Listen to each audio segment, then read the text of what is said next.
6:29, right? You were good. Very good. No work. Still be here.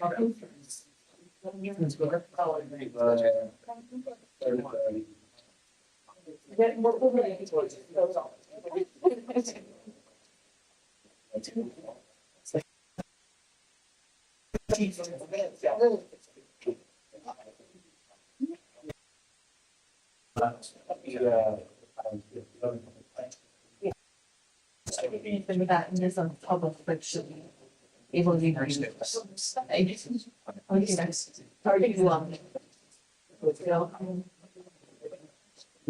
We don't let Rachel.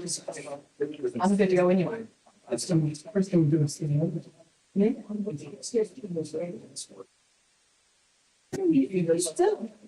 Still good on time.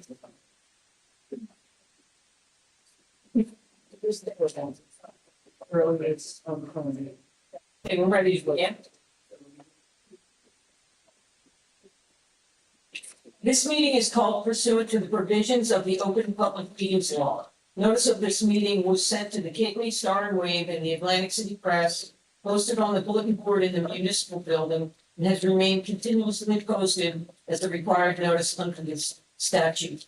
In addition, a copy of this notice is and has been available to the public and is on file in the office of the municipal clerk. Would everyone please stand for the pledge of allegiance?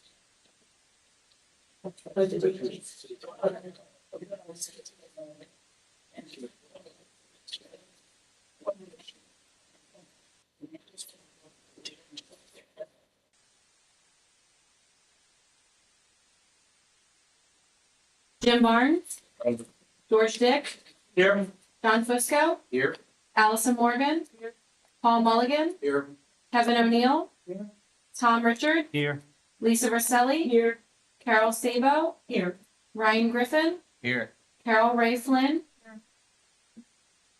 Okay, on our agendas, item A, application A rather, has been adjourned until January 6th. So we're going to proceed with B, Charlotte M. Faison Living Trust.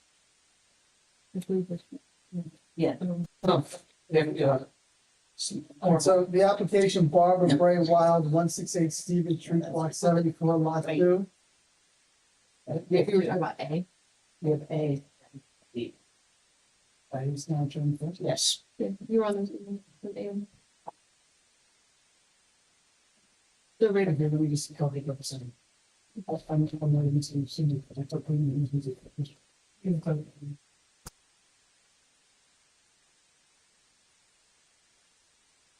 That's why we already fixed next one. I don't know if it gets me.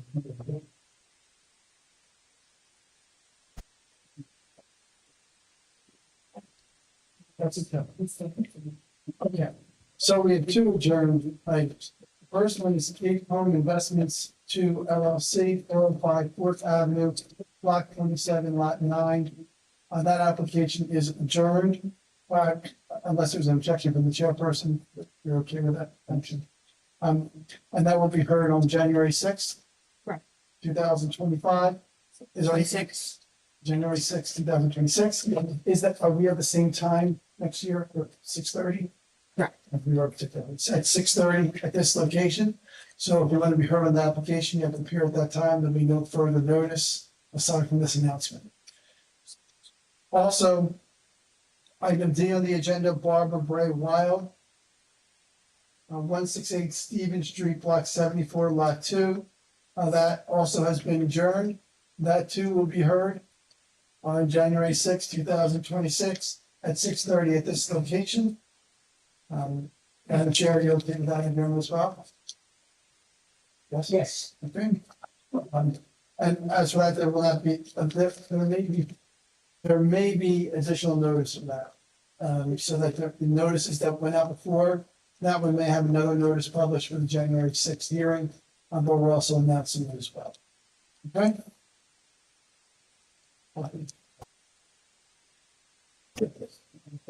Our first item is Charlotte M.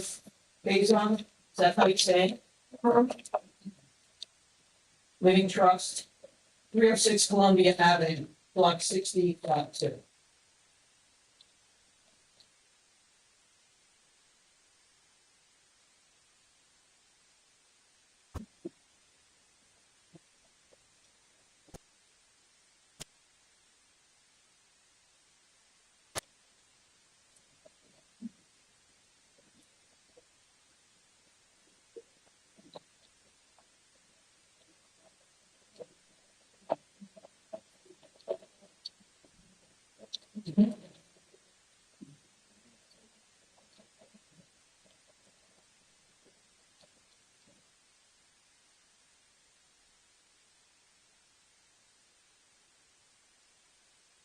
Evening, Madam Chair. Board members, my name is Ryan Gonzalez, here on behalf of the applicant, the Charlie and the Baines Having Trust, which is the property owner. Ms. Faison is here with us this evening, with her son Greg. Property is currently developed with an existing single-family dwelling in the center, offset of portion of the property has vacant areas on either side.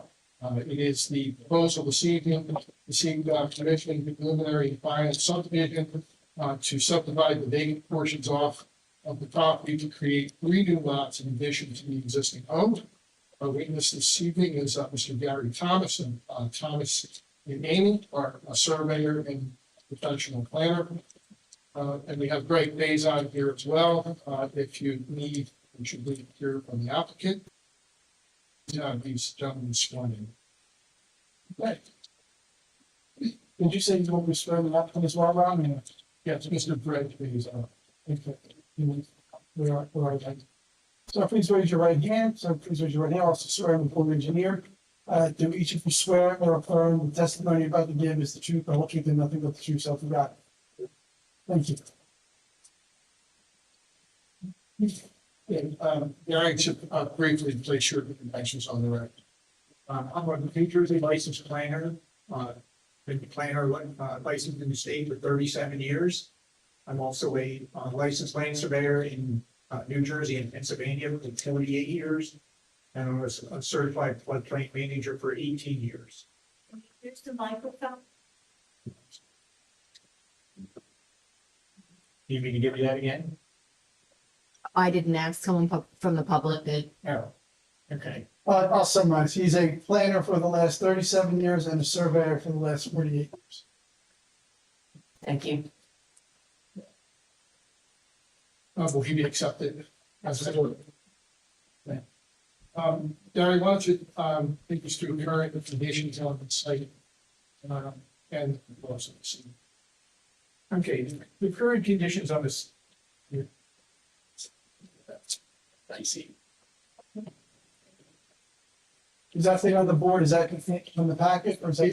That's the subdivision plan. You should all have that. The original parcel is this shape, sits between 4th Avenue. And also, at this point, 3rd Avenue. Lot in, it fronts on Columbia Avenue. Property right now is existing at 30,270 plus square feet. An existing, very old house located in this position on the lot. We are going to subdivide that, see by the shape of what it's proposed, so that house can remain. It has currently pre-existing non-conformity before it's setback of the, what I'll call the rear of the property. It's 6.41 feet. And then there's nothing we can really do about that, so they're trying to leave it the way it is. That's the existing conditions. On the proposed conditions.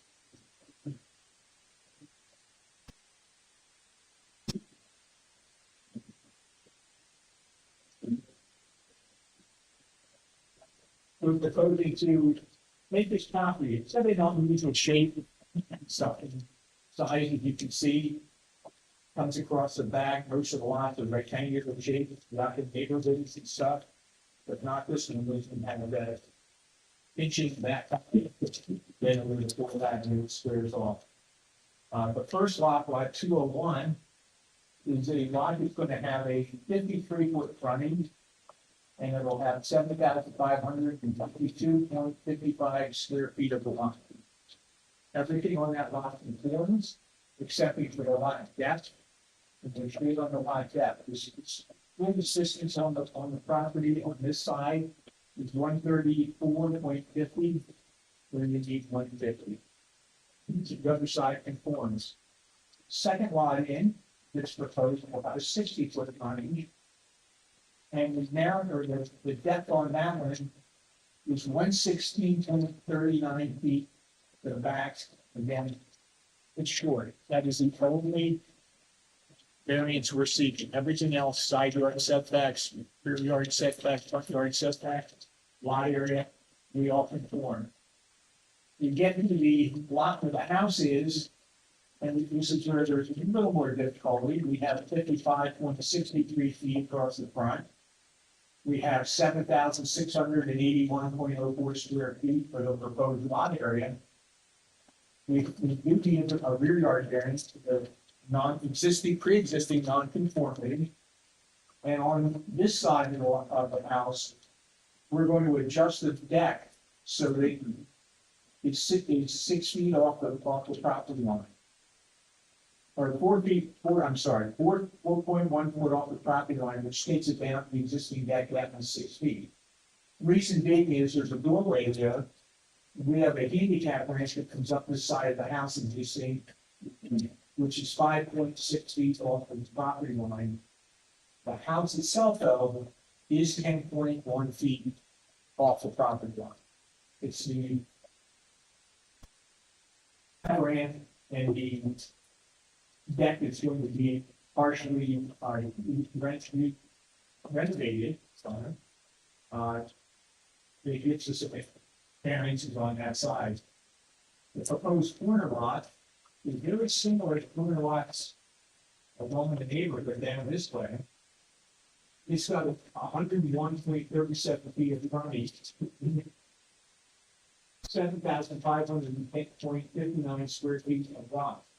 So as far as lot areas, setbacks, we meet every one of those. The only thing we're missing is depth. The depths would have to be 150 feet to conform to the ordinance. As far as density, we conform with that. We've got enough area on every dot to have the east side of the livable area. That's shown on the plan. Don't think what else to describe from this. Let's talk about the variance. Current configuration of the lot. You have an existing lot depth issue with existing tanks. Yes. And anywhere on the property, you can have this, lot depth short. Right, and that's really why we're here. Every lot is a depth. We go through all of the engineering reports, everything on my plane. Everything conforms about these lots, except in lot depth. So in terms of a C1 criteria, hardship criteria, anyone attempting to take this house, if you've had to put this house back, if you new house, you're going to run into a C1 hardship issue because you don't have lot. But we're a little bit over in lot area and lot width. That sort of demonstrates that this is a dimensional shortfall. It doesn't really affect the development plan, the zoning ordinance in terms of the number of houses that you're allowed to have in a given space. No, that's exactly correct. In fact, all our frontages are going to be evicted because of that, so the housing. So this is not, a lot of times, subdivisions are associated with overdevelopment. That's not the situation here now. Because you're meeting the lot area. Yes, we're meeting a lot area and frontage, over everything that I've knocked out. And it's just even this odd configuration of backdrop and And from an observational standpoint, someone coming down the street, driving down the street, you're going to see the required lot frontage. So it's not going to be visually overdeveloped either. Do those factors satisfy the negative criteria in terms of substantial damage to the public good or impairment to the zoning or the safety needs? absolutely, I know. You like, if you can, you drive down Longgate, you would never notice that there's a difference in these properties as far as on the property you made. You mentioned that the dimensions of the corner lot are very similar to many lots that are located in that area. In terms of the C2 criteria, is there a benefit there that outweighs this lot that shortfall?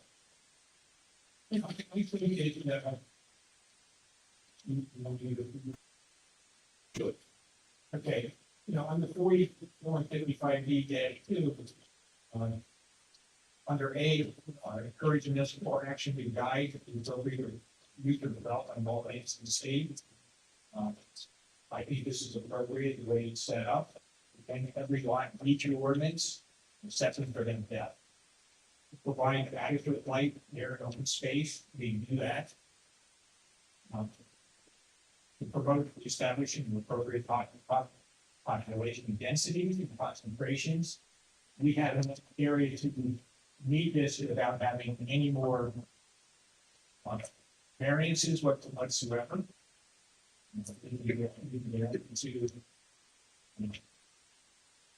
G, to provide sufficient space for applications for variety of agricultural, residential, recreation, commercial uses.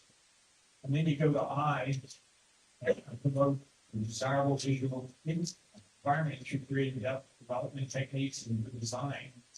We think we've done that with the fact that, again, we've not tried to overdevelop property. We bring more than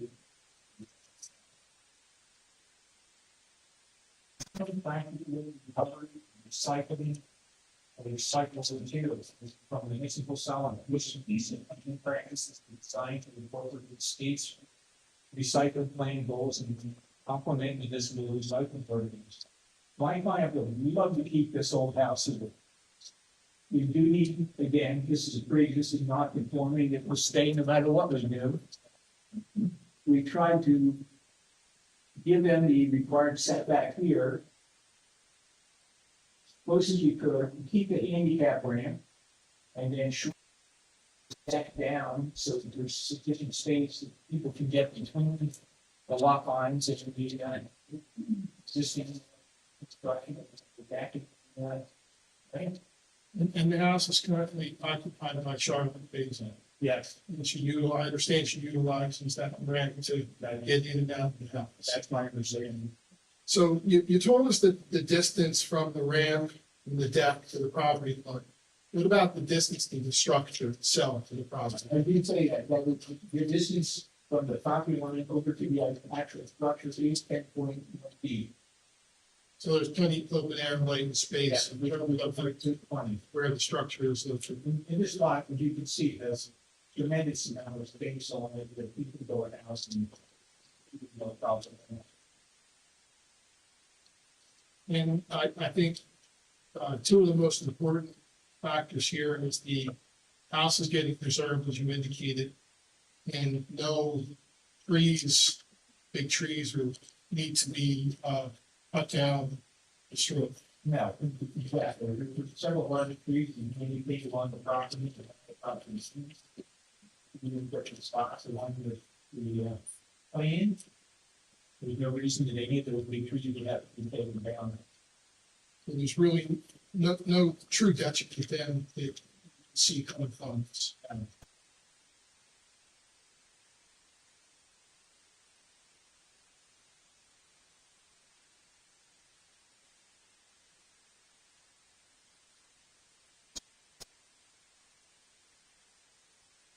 Anything you wanted to address, Gary, at the end of the report?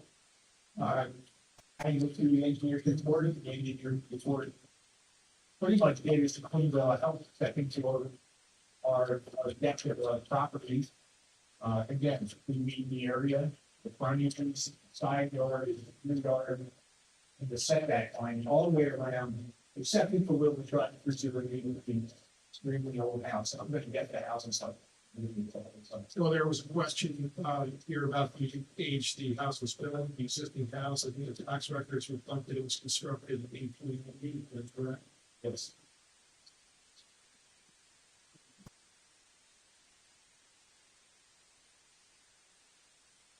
Same family practices. That up you single thing and one working. So I think you calculated this number as well, the landscaping and vegetation coverage, lot 2.03, will that comply with what's required? Yes, it will. I think that I believe I can get to 42%, including the driveway. And the house. In contact with the sewer, for your sewer location. Yes, we said we can talk about that at a later date. That's all we have. If there's no questions. Anyone on the board have anything? We have our engineers report. Yeah. Refresh my memory for the 2012 subdivision. The 2012 subdivision that took off that little triangle at Fort Donovan. I mean, this property actually, if you extend this property line out into a triangle, I believe this piece was selling for this property that had no street frontage. And it wasn't until they were sold the triangle that they were able to get some street frontage and stuff. That's what I can remember about it. It was an unbuildable sliver of land that simply was in front of another residence that was subdivided up and sold to the residents so they could have access to. That gave them legal access to the area. I have a question. The existing home, is that, historically protected? Is it on the HPC registers? No. Historically contempt. So, no, that's ours. The testimony to the client is that it is not, It is not, as been said. because it wasn't on microphone, to this one confirm, it's testimony. If we don't have any further questions, I'd like to have our engineers report. Hey, Chairwoman. Ron, you're in receipt of the September 16th, 2025 engineering report.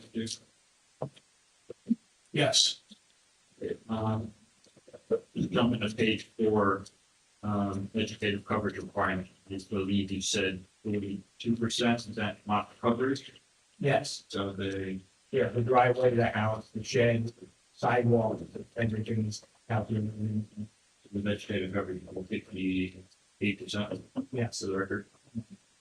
It just looks like the, audience members can't really hear everybody use the microphone. So can you just go over, is something in your chart changing or being filled in? Yes, on page 4, the vegetative coverage requirement was not previously provided because there was no landscape plan provided. They did provide testimony that for lot 2.03, the minimum vegetative coverage requirement is at 58%, which exceeds the 55%, so no variance will be needed for that. All the other lots, they're not proposing any construction right now, so they're essentially 100% vegetative. Those won't be variances either.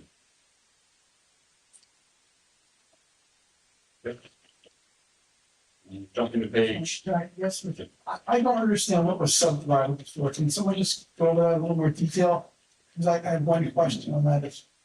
When she, Right, I'll try to show you here. I read the resolution, but I can't make heads or tails of it. I believe it's a piece that looked like this. And it's set in front of the house here. And it's set in front of this house. And this house had no legal frontage on Fourth Avenue. So the old subdivision happened, and I did not do that. Took off this triangle so that they could have legal frontage. Otherwise, this lot would have been shaped like this the whole way through and cut that house completely off.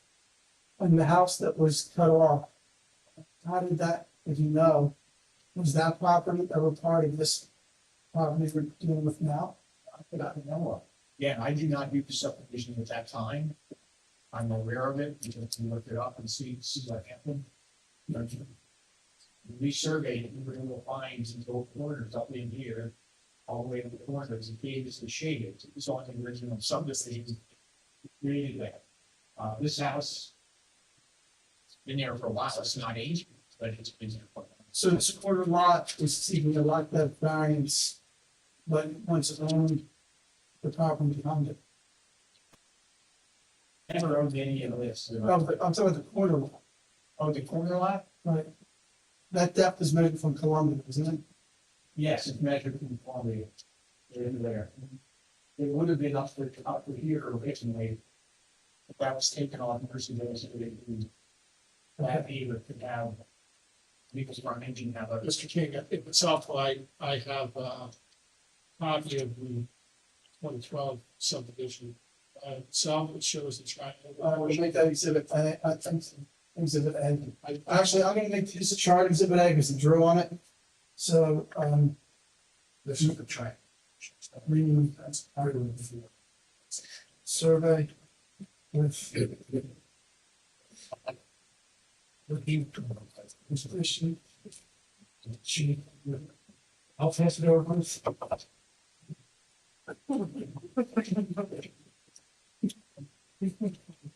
What year was that, 2012? 12. 11. Yes.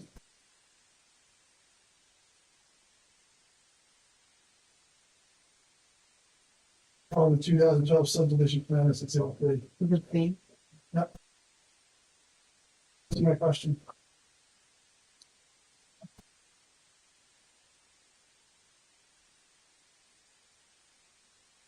I think the important takeaway on that is that I was never a buildable portion of a lot. And there's no other reason to do that other than to facilitate the adjoining property, get access to the public record. So,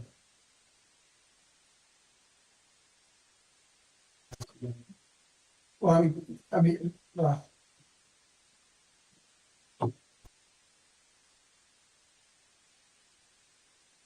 Not to belabor the variances necessary, but I'm just gonna go over them just for the board one more time. There is one existing non-conformity, which we talked about, which is 6.41 feet from the rear of the existing structure to the rear yard, rear property. That is an existing non-conformity. And then there is 2, 3, 4, 5 variances that are requested, one for them a lot depth. Proposed lot 2.01. All the lot depths for this area are required to be minimum 150 feet. The applicant proposes 109.75 feet, proposed lot 2.01, 142 feet, for proposed lot 2.02, 125.45 feet for proposed lot 2.03, and 88.3 feet for proposed lot 2.04.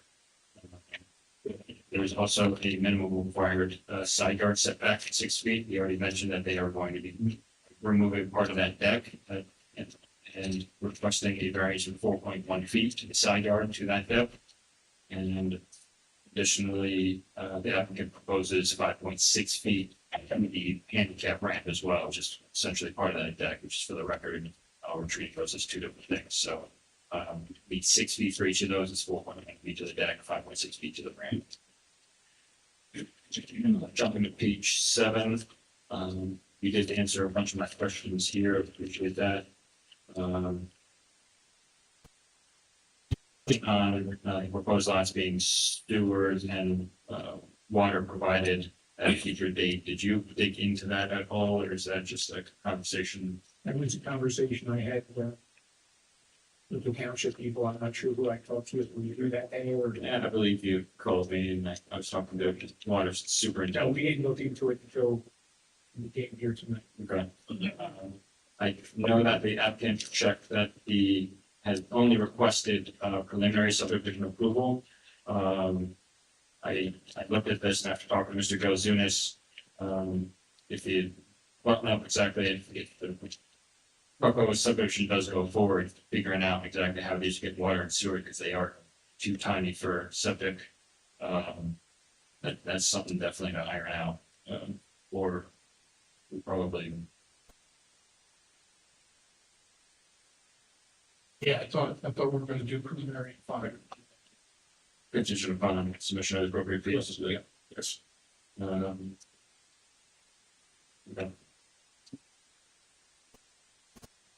And then there's also various monuments along the front that are concrete monuments to be set. Do you plan on setting those, or does the applicant think that subdivision moves forward? Are they going to buy for those improvements? Maybe a bond, yes. Additionally, there was an existing driveway that kind of spilled on a proposed lot 2 that's kind of being moved over. I'd request a small bond inspection fee to make sure that that happens as well. This does move forward.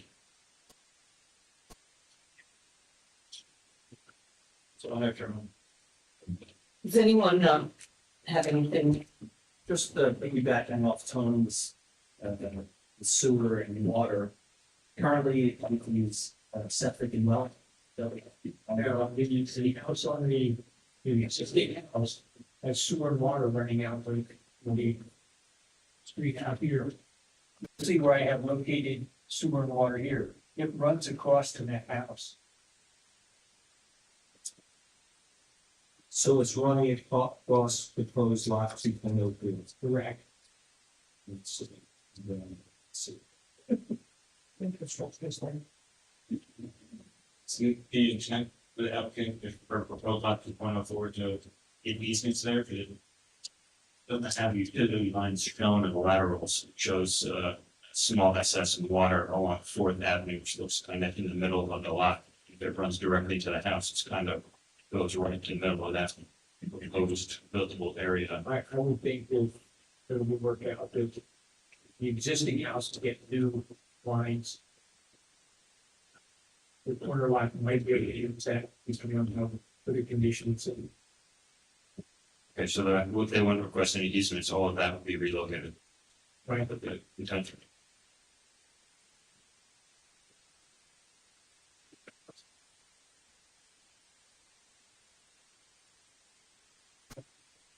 Do you have anything else? Last question. Mr. Thomas, I'm trying to reconciling the survey from 2012 and your current survey. I see a little bubble there or something. If you look at, can you look at this 2012 survey? I'm looking at it myself. Yeah, it shows that the lot extends further than it does on your survey, and I don't know how we got from here to there. I don't want to be either. I don't know where this plan came from. Even though my name's on it, I didn't do it.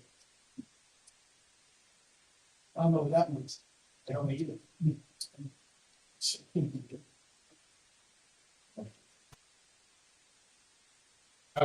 Why do we need to reconcile in 2012 surveys? Because we previously subdivided this lot, and it doesn't look like the lot that we're about to approve. Well, Mr. King, there's a reason why I didn't include this in the application package by introducing it simply as a visual aid, because I knew you were struggling with where the location of this triangle was. There was some thought that maybe this was a lot that was subdivided off earlier. The point was it was not, it was a triangle segment that was blocking access to the public right of way to the neighbor's house. If they subdivided off to see that they could have the public access to the right of way. I understand, I'm just simply, I know, I get it, but I want to go with the. Well, right, I understand you go past it, that's a thing, but what I just want to know is two things. One is, if we granted a subdivision as that appears, but the lot is shaped like this, then you have nothing. But, so I want to make sure you get what you want. Second, it didn't make sense to me that we subdivided a lot to create inadequate depth. That would be odd. This plan, that looks like what we approved in subdivision, seems to preserve that lot depth. So I just want to at least have the surveyor look at it and think about it to make sure that that isn't the actual size of the lot, which would make that a lot bigger. If anybody has an answer, I'm all ears. Could you hold that so I can see? I get I think the confusion here is this, so they're showing 4 lots, but at the time we heard this case, it was only one big lot. Not the 4 lots, they're asking. That's what they said, that drawing doesn't make sense. No, I know, and what we did was we took this line over to the street, and so that they could sell that lot, sell that triangle. No, but I thought they sold the whole, I thought the testimony was, I understood it was this whole triangle was.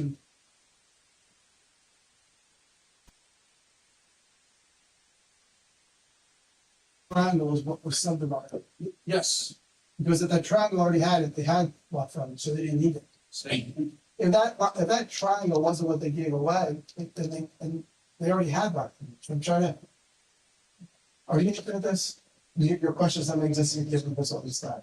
Yeah, so what's weird about this drawing in your hand is he drew in 4 lots. I don't believe that's what we've reviewed in 2012. What's being shown as four lots was all 1 lot. 2012. And then we subdivided off the triangle, but it was 1 lot. That's correct. What you're looking at here, is probably a concept plan, somebody overdrew those lot lines. The triangle was your recollection is correct. Okay, regardless of that, though, I'll call it the rear lot line of the corner lot is in a different location. And it's not a corner lot. Try not to think of it as a corner lot. From But we're not connected. From Fourth Avenue all the way to the house next to the alley Where's that? was all 1 lot. Yes. The fact that he's showing multiple lots on that drawing, that's not the case here. I didn't even notice the one lots. It's nothing to do with what I'm talking about. Okay. I'm talking about this lot line that's hanging out here, now 20 feet north of where it's sitting on that survey. So if this was a prior subdivision plan, where the lot was, that's not where the lot is at. So, sorry, I'm just trying to figure out where the lot is, and the same surveyor did both plans, so I'm just trying to reconcile that. If it can't be reconciled, I'm not suggesting you approve the guy, nothing to do with it. I'm just saying we're creating lots.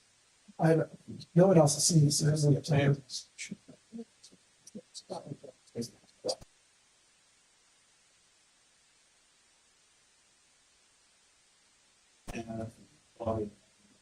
The frontage along, we have the circular surveys and what else?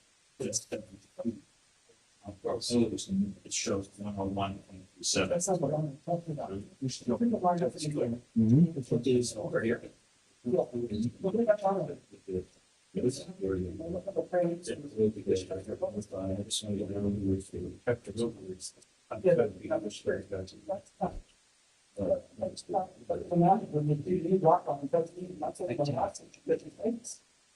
Where you divide this is what I'm starting to hear, but given the line is, and it says it knows what I mean. I mean, you could have lots there. I don't know. So the survey, the subdivision plan that's subject to the application proceeding is based on the pins that were found on the site, which match the recorded deed descriptions for the existing lots that are. Is there a prior subdivision with the triangle? There was prior subdivision. Okay, and that's what I thought I was given. And that shows the lot line in a totally different place. Maybe that's not the subdivisions, but that's what I'm being told is the approved subdivision. I don't have a person to fight. I'm creating a lot there and I don't know where the lot is.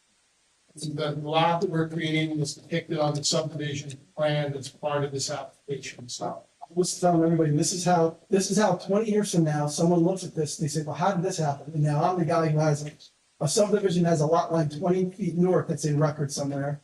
And then a new subdivision approval that has a lot 20 feet south, and that was a 20-foot gap in the 2 approved subdivisions. So I can't tell if that triangle goes all the way down to this lot line or if it stops 20 feet short. The deeds go all the way down to where I showed it. Okay. We confirmed that with the fact that we found property corners out there. And, Did you find a 2012 subdivision plan? I had the deed, that's all I had. I could not find this paper with certain. Were they subdivision deeds or there was a deed by subdivision? I've never seen that subdivision report in the. All right, so then the deeds should show the lot that went all the way up the triangle. the paper.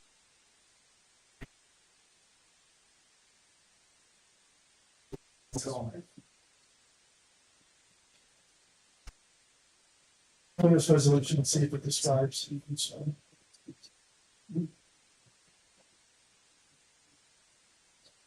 Would it be helpful? Can you look, Brian, can you show your surveyor exhibit B so we can look at the resolution and see what that approved? And that approved down to this.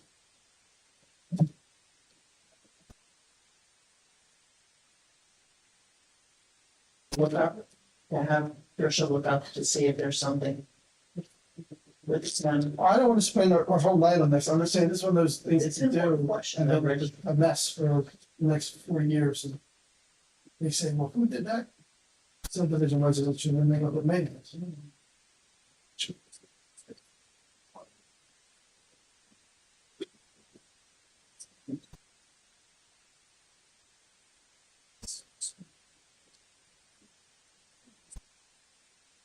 It does say a non-conformity was a rear yard setback of 8.25 feet. That's where the house is, that doesn't happen. From this resolution.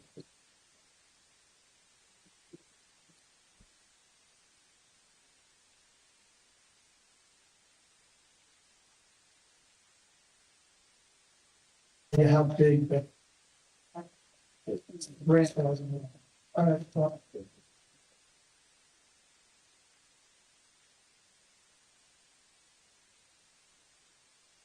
We're just gonna take a shot at the file and see if it's, if subdivision is in there.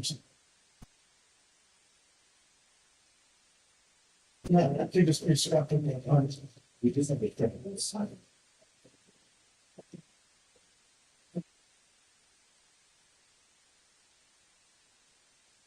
For what it's worth, my guess is that this thing you've given me is not the subdivision, that it probably is gonna end up looking like what you have up on that. No, it's not the subdivision. It, the resolution says the subdivision, but Williams Smith, this is Thomas City Shaw. Show you the triangle piece, it inadvertently caused additional confusion. Correct, which always happens in this solution. Okay. And, you could find and put subdivision draft in important keys. Could have done the subdivision by deed, that's what I was thinking and found, where the two deeds clearly was. I was speaking on the triangle. You think that's what you found was in 2012? I believe that's the new town was, the deeds that were written for our property as well as the building. All right, so where we're gonna leave it, unless Trish comes at something wildly interesting, is that Exhibit B may not depict the actual lot line for the corner lot. Okay? And the surveyor's opinion is that the lots are as they appear on your Exhibit A. Yes. Okay.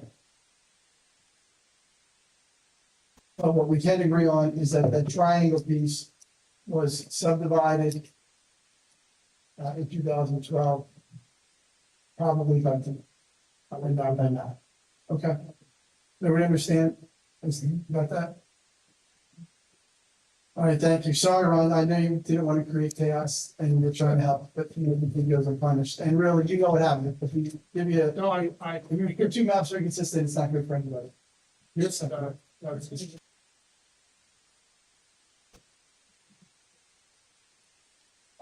What's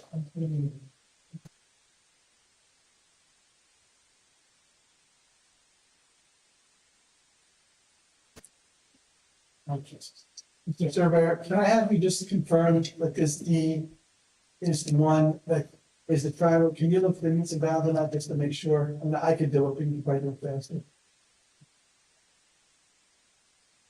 But it has the lengths of the run, so I just want to see if that looks like.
deed,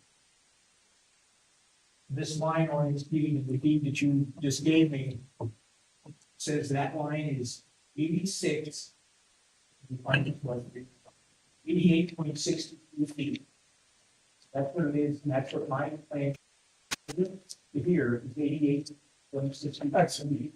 We found a monument here, and we found a pin up here at those distances, and that's what's on the paper that you just presented to us.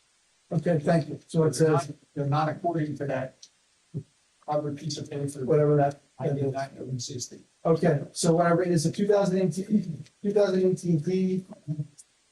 I'm gonna say, was located by the board assistant, and Mr. Thomas confirmed that the deed matches the lot lines as they appear on the proposed subdivision plan.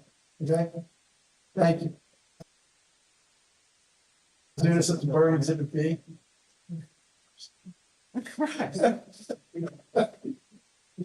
Don't admit. Okay, go ahead. Does anyone? We had two applicants that night.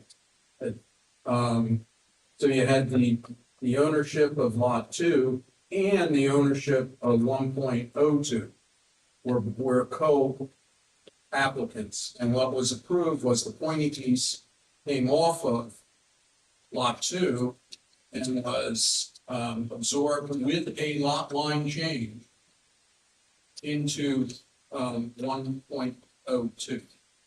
Gotcha. And just a matter of how long the pool is. My 16-year-old brain. You know. I'm reading it. The only one. That's good. Kevin was there, he reminded me. Okay, guys, so we know what we get. So, does the applicant have anything else? Anything else? Oh, no. And Can I ask another question regarding the sewer and the water? Are you making this subdivision with the expectation that the Maryland West Cape May will install sewer line down Columbia? And will that make any difference? Because I can tell you from the discussions that we've had regarding the master plan, it's very unlikely that.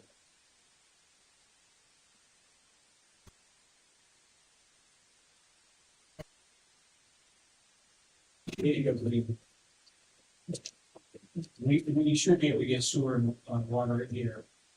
Whether it's an easement on our property or however the borough says so. The city says, put it here, that's where we're gonna put it. We're not looking for necessarily a city type sewer line. There will be a line run for these properties.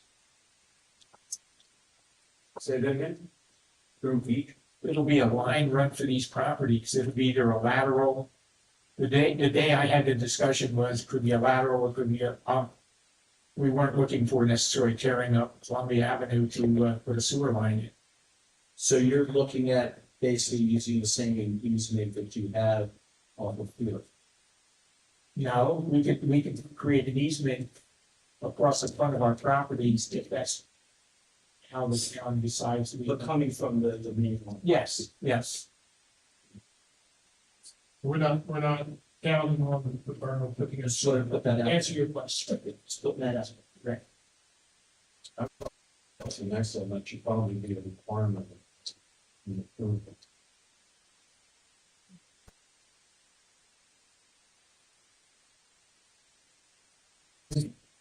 I wanna know what are you saying you should need commissioner approval of what exactly? Then access to the Fourth Avenue sewer service. And other developers who have done the same. Example, the Bay Shore or Ford, then State. That I was just- paid for by the developer. I just wanna know what it says there is a conditional approval that the subdivided lots will provide the hand access to the distant sewer service. But what'll be messy here is if the lots are sold individually. As opposed to on Bay Shore Road, they were developed by the same I'm sure we'll have a good sense to preserve an easement as we do that. Being the liaison to the Historic Preservation Commission on the board, I realized that since this home isn't historically protected, that with approval, it could be simply torn down. Would the applicant be interested in having a requirement of not tearing down the historic home as a condition of approval?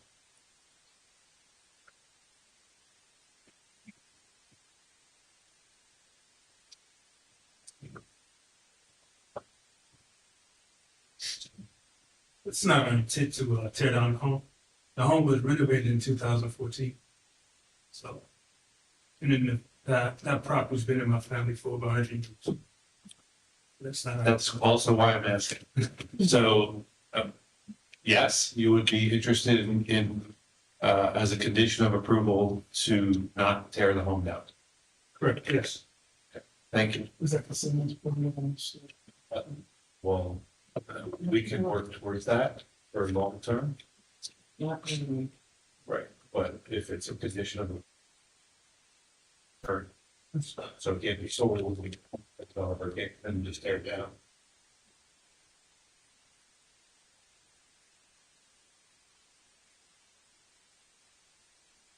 Board has no more questions and the applicant is finished. I'd like to ask them to step back and ask anyone who lives within 200 feet of this application from the public, would like to come forward, please. Mom?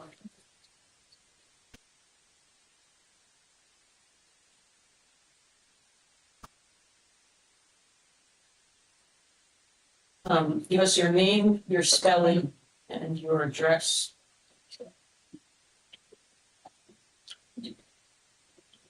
My name's Regina Tatlong-Harry. Last name is Tatlonghari. Our address is 300 Columbia Avenue, West Cape May. We're adjacent to where this subdivision would start with, I guess, plot 2.01. What's the gentleman's name? My name is Eric Tatlong-Harry, and I also live at 300 Columbia Avenue.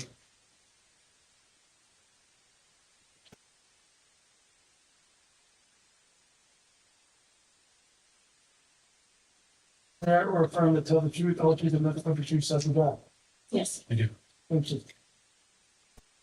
Well, this is our first zoning meeting here, so thank you all for giving us an opportunity to speak.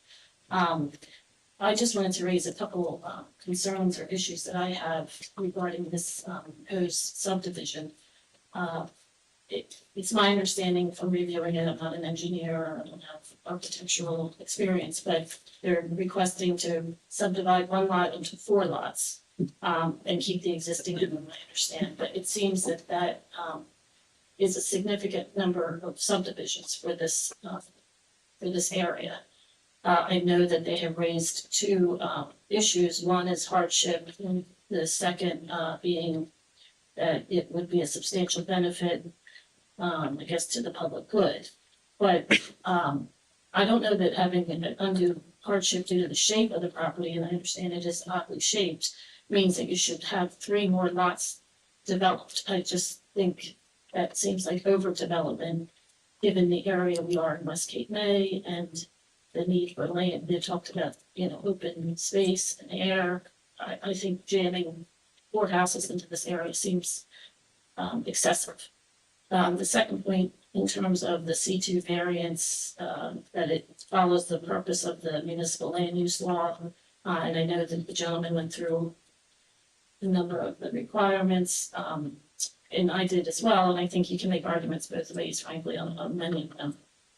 One of them, B, says to secure safety from flood, and I'm concerned, I know it's been raised about sewers, but I'm concerned about drainage. I'm concerned about issues if there's 4 houses on the slot, the impervious issues and where's all the drainage gonna go when the soil's gone. In addition, there's multiple other ones, Here's one here, I saw. J, prevent urban sprawl and degradation of the environment through comprehensive land. In addition, detriment to the public good, we are part of the public good, we're the neighbors. I recognize the value of that home, it's lovely, and I understand there's all this open land, but you know, as I said, I feel like 4 houses on this lot seems excessive. I'm concerned about the sewer issues. I know they're gonna try and get an easement and attach it to, I suppose, First Avenue, because I don't think there's sewer on Columbia, but that seems concerning. I mentioned the impervious service issues. I'm concerned about loss of vegetation. I know there's an area that they've called overgrowth, in the back of this property that is gonna be removed, I presume. But I can tell you that we put a shed in our yard, I don't know, maybe 10 years ago, and I'll let my husband speak to that. So, and when I applied for the permit for that shed, I was informed that that was designated wetlands where you can only have a certain size shed within that area. So I went with what Norm recommended, which was 10 by 15, I think 150 square feet. But he said, in excess of that size, you would have to go to the federal, to get approved for that. I don't know if that's changed. It's been over 10 years. My concern also is that sort of the number of variances that are being requested by you in that, to have that many variances requested just seems like, why have the ordinance if you're gonna have 5 variances granted to do that? You know, it seems excessive to have, that means that the ordinances really don't matter because you need 5 variances to make that work. That's my one point. And I wasn't aware that it was subdivided back in 2012. So it seems like back in 2012, they subdivided the original house to sell off that piece of property, if I'm understanding correctly, and to make it non-compliant. And now we're going backwards and giving a variance for this non-compliant property that was subdivided back in 2012. So I think they're trying to have their cake and eat it too. You know, I understand also the value of the house that has been in their family for years. But I know in order to accommodate other homes in our area, like homes have been removed. And I know that there were older homes as well. So I just feel like it's excessive as far as the number of variances, and that just shows that the ordinances are there for a reason. That if you would have that many variances, they probably shouldn't be subdividing if you need that many variances, in my opinion. The only other point I would like to raise is, in the documents that we reviewed at the application, it mentioned, at least on the lot that's closest to us, that the depth issue was 142.50. Today, they mentioned, wrote it down somewhere, 134.50. And then in the engineering report on page 6, it says 109.75. So I don't even know what is the issue. Like, I know it's not deep enough, but what is the actual number? So I'm concerned there. I think that the lots have different depths each lot. So I think it's understand, one- but in reference to 2.01, which is the first lot, there's 3 different numbers referenced. But overall, I just echo what my husband said. It seems like if you have to request that many variances, then why do we have these zoning regulations? Okay, can you just address your concern about 2.01? Yes, so on page 6 of the engineering report, that references, in paragraph or number 2, I guess, for proposed lot 2.01, the applicant proposes 109.75 feet in terms of the depth issue. And then in the application that was, as the thorough, which lot 2.01 on, I guess, page 2 of the application, it says 142.5. And then today I heard a different number, so I just wanted some clarity as to what was the actual depth issues of that particular understanding that changes. No, I see the difference. I just want everyone to remember, and Joyce, Mr. Gell's doing this, that's him. As everyone who practices here knows here in the Cape May, I take the engineer's report, I take the chart out of them and put them in the resolution. So if this chart doesn't say what you need to be approved, then there will be a problem. So please make sure, because this nice lady is pointing out that the engineer's report says for lot 2.01, the depth is 109.75, but the chart says 42.5, so this one makes sure that the chart is accurate. And then today they said we're at 134. Either way, all of them are. They all need a variance. Yeah. I just want to make sure that the chart is the right number, because that's what's going to go in the resolution. If it's- In terms of things, we or five are correct, if we're top correct there on page 6. You can ignore page 6, the charts that are going to be introduced as part of this, is match the matrix subdivisions plan 3 out of 2, and so doing. And the engineering. What's shown there and on the charts that are going to be on the resolution are all correct. So it's 142.1. 142.1. Correct. Having said that, I don't really understand how conservancy. They seem to have. But the only other, I don't know, just, seems like that overgrowth area that my husband recognized, the movie told us wetlands and we believe it's true and I don't know what it still is or isn't, but it does house a ton of wildlife. It has tons of birds. And, we obviously know it's the bird jungle all over the world. So I'm just concerned if we lose that, that does affect the environment, it does affect the community, it does affect. And no one else. Thank you. Thank you. Anyone else? I'll put on that map where you live. I wrote adjacent, but I didn't really understand where you We live. live right, lot 3.01. Is there anybody that can show us where the triangle is that everybody was talking about? Maybe through it. The right. See where you hand out that, oh, the triangle there, so. So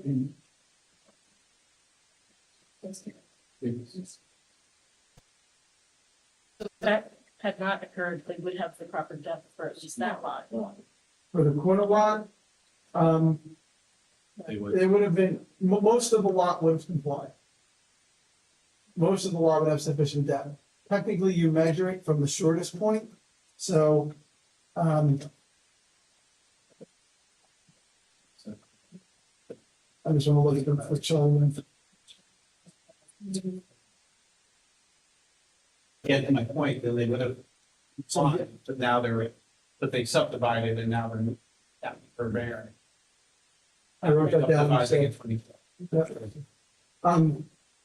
I think now that we've reconciled the, exhibit B, we're taking that out, that may be confusing on that one, I think the answer is probably yes, it would have had sufficient depth. Am I right about that, Anthony? So the lot depth isn't necessarily a shortest line, so if it's at an angle, I'll just read the definition. Right.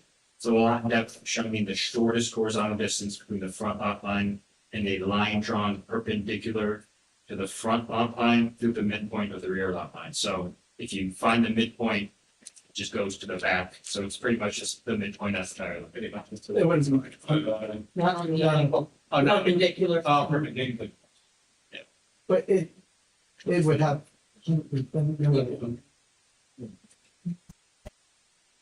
Thank you. Anyone else within, there we go. I don't think anyone, the longest, if you look all the way to the left, the longest line is 150.5. In this entire subdivision that would have been, even if they had that triangle of 150 feet. Through anything. Yeah,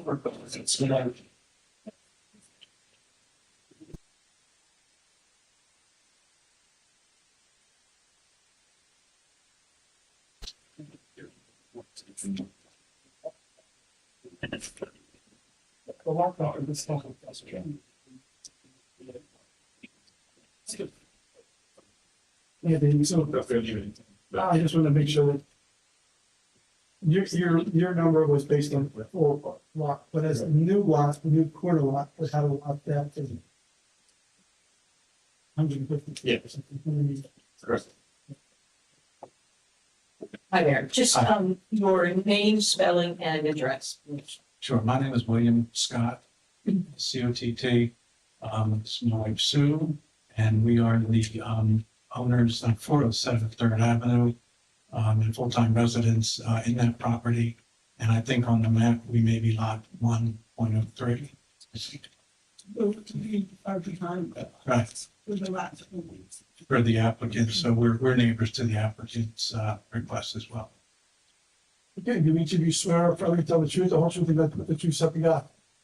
I do, I do. First of all, well, two things. I actually had a lot of notes and some points I wanted to raise on the papers that we came and looked at a few weeks ago.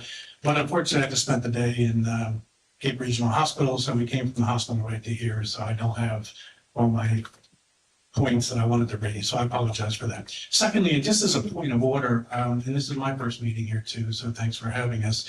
I have to tell you, sitting back there behind this chart, not seeing or really hearing clearly what is being discussed here in the formal meeting, and secondly, not being able to see what's being pointed out, drawn, or circled on these maps. And you have these big screen TVs, and it seems to me, for future reference, that would be helpful to members of the neighborhood and the public who might come to such a session and just want to see kind of what's being, the professionals and the applicants and the attorneys and the surveyor are referring to. Just a suggestion for future reference.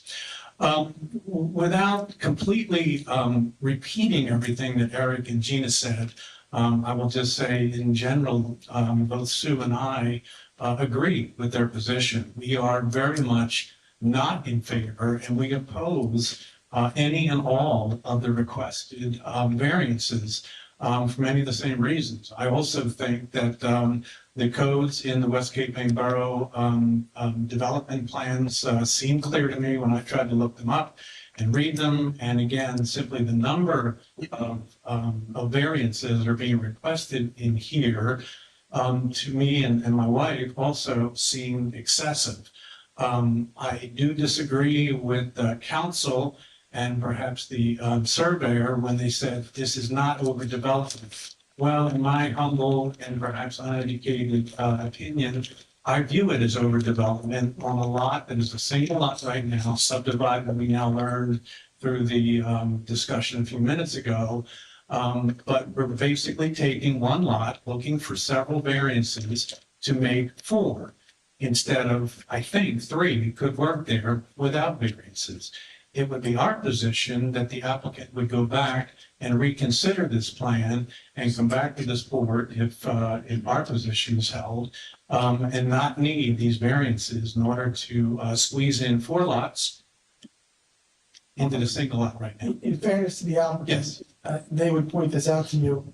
I'm sure Mr. Gazunas has this on his mind, that one of the justifications for the variance, I'm not saying it should be granted or not, but I want you to understand, is that as the lot depth, there's no number of lots that they could create that wouldn't require a lot depth variance. So if they only did 2 lots, it would require a lot depth variance.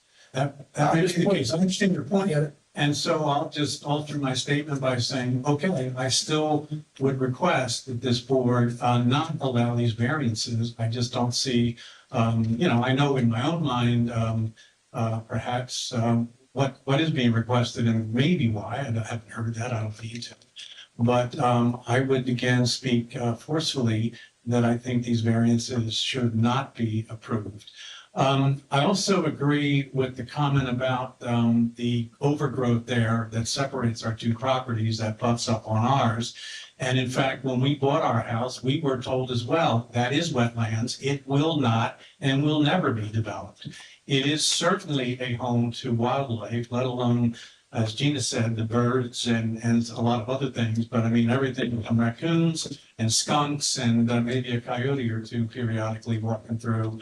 I do think that there is plenty of wildlife in there too. So again, I apologize that I just didn't get a chance to get home and get my notes. I had some other points, but I think, I think our neighbors successfully articulated the concerns that both Sue and I have, as well as drainage, by the way. I think that was another good point. I had made that note to myself. So Sue and I would respectfully present to this board our position that we would oppose any and all of these variances being requested. And we thank you for your time. Thank you. Well, I have one more thing about the variances. I think it's a slippery slope when you start constantly giving variance for every single thing. And I think there's rules on books for a reason. Why were they ever put there for them to constantly give variances for it? And, you know, it's slippery slope. And as far as the wildlife, there are absolutely tons of wildlife. There's birds, frogs, rabbits, true skunks are there too.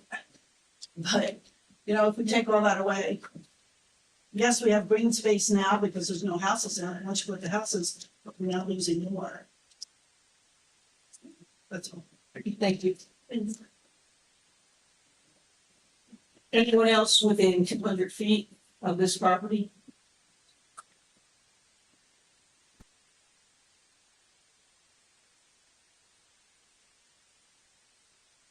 The microphone, or they didn't. I will also mention the fact that Yeah, before you get going, Judy Smith, 408 Third Avenue.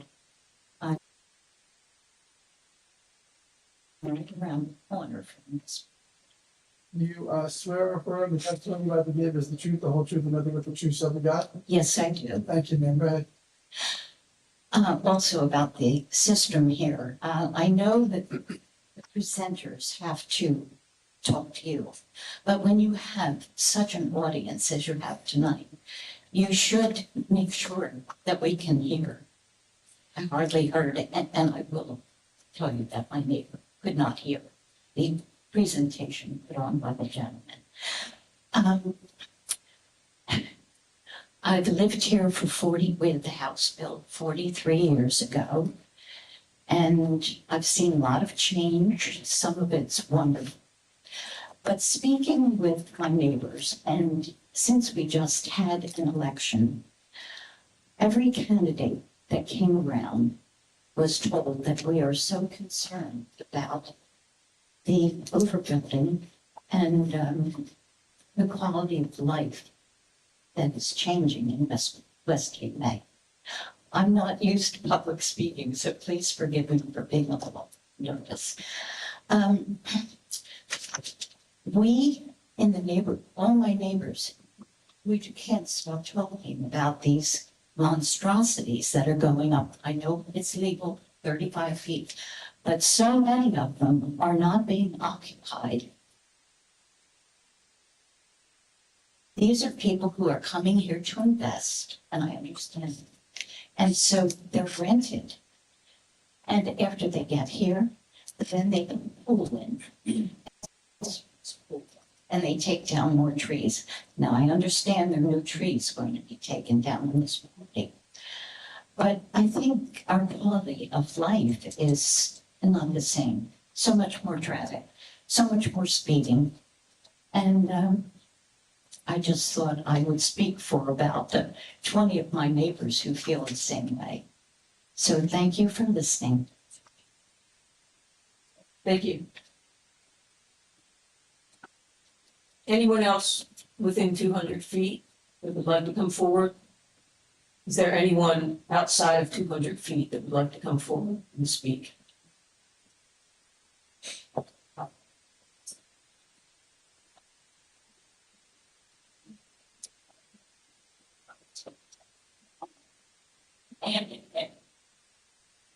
Hi, Bob Tumas, Third Avenue, Spell that last name? UMAS 319. I'm 319. 319 Third Avenue. Sir, you swear or affirm the testimony you're about to give is the truth, the whole truth, and nothing but the truth, so help you God? Go ahead. Just a simple question. The offsets for the new corner house and the lot, it looks like it's 20 feet from Thornfield and 15 from Fourth. The ordinance that we have describes that, and that one lot, the one that's named, the one that the lot is named after, the lot line that's on the road that it's named after is the front, and that one has to be 20 feet, and then the other one has to be 15. Is that right, or vice versa? Okay? Sure. So that's how corner lots work here. Okay, I just thought it was greater than that. But 20 feet as long as my pickup truck. So 20 feet is where the house, the porch could be from the road, The structure and any structure. any structure. Okay, I'm just confused. I thought it was greater than that. When you say from the road, the edge of the pavement, there's a section there in between the edge of the pavement and where the lot line begins. So that lot line, it would be set back from that. So it'd be further than 15 feet from the road. Oh, okay, so it's not the road.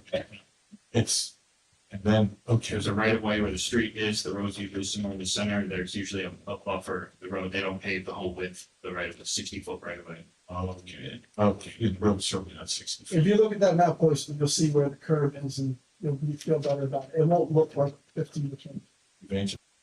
Thank you very much. Thank you. Anyone else from the public that would like to speak? All of right.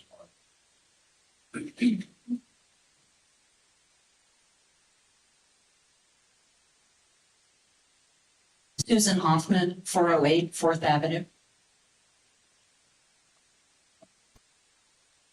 408. HOFFMAN.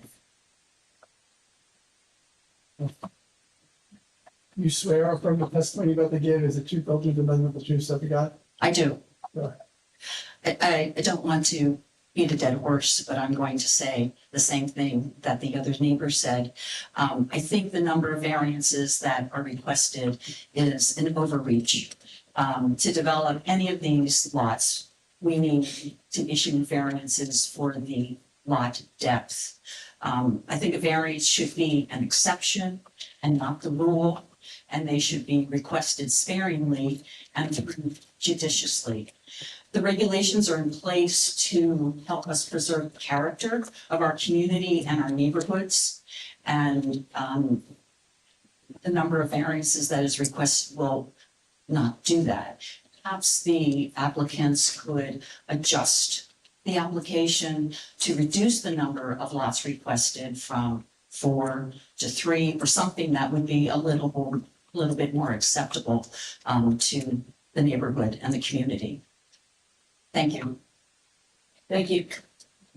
Anyone else from the public? Okay, seeing none, I'd like to ask the applicant to come forward again.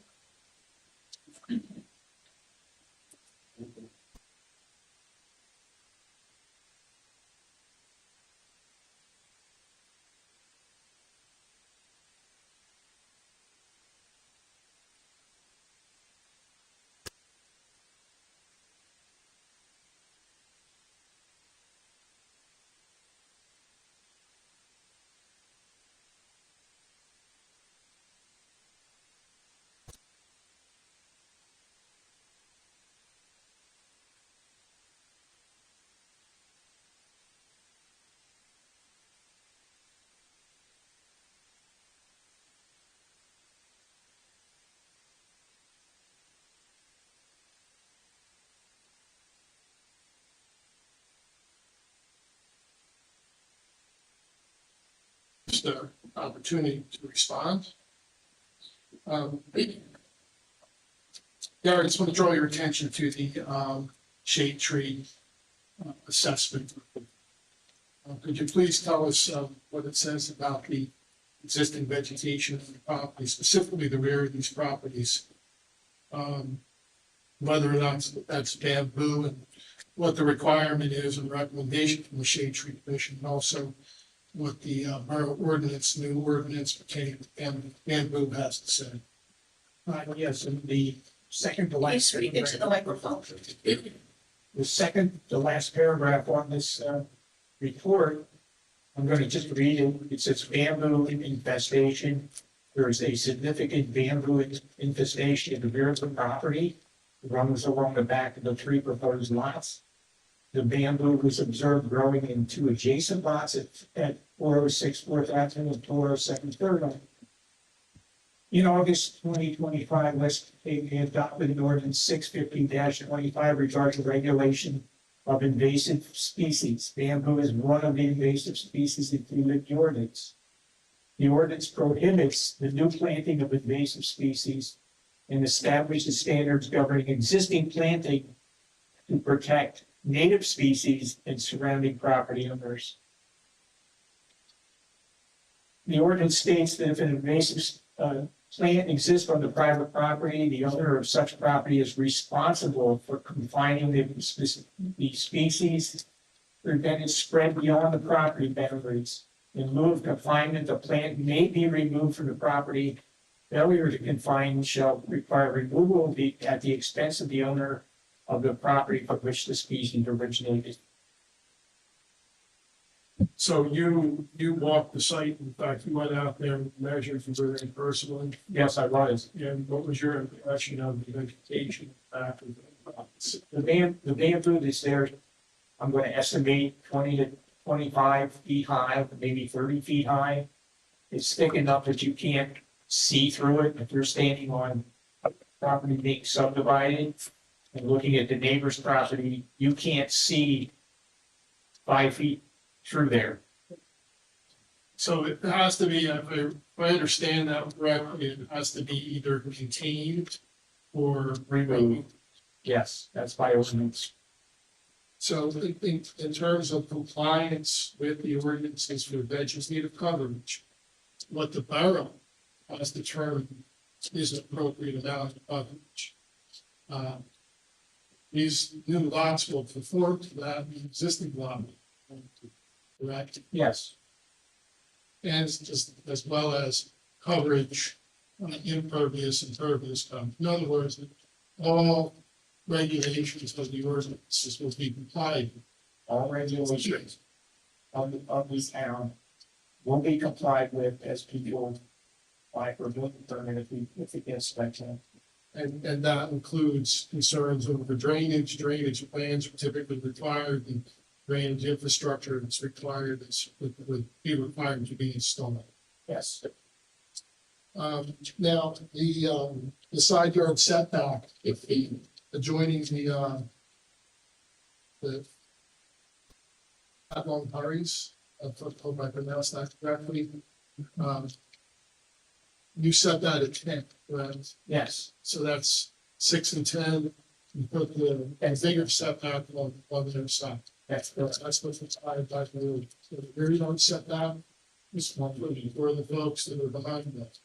So that's the buffering that's established by the borough ordinances, correct? Right. And notwithstanding that, despite that, is that an adequate distance to buffer activities on single family lots? Yes.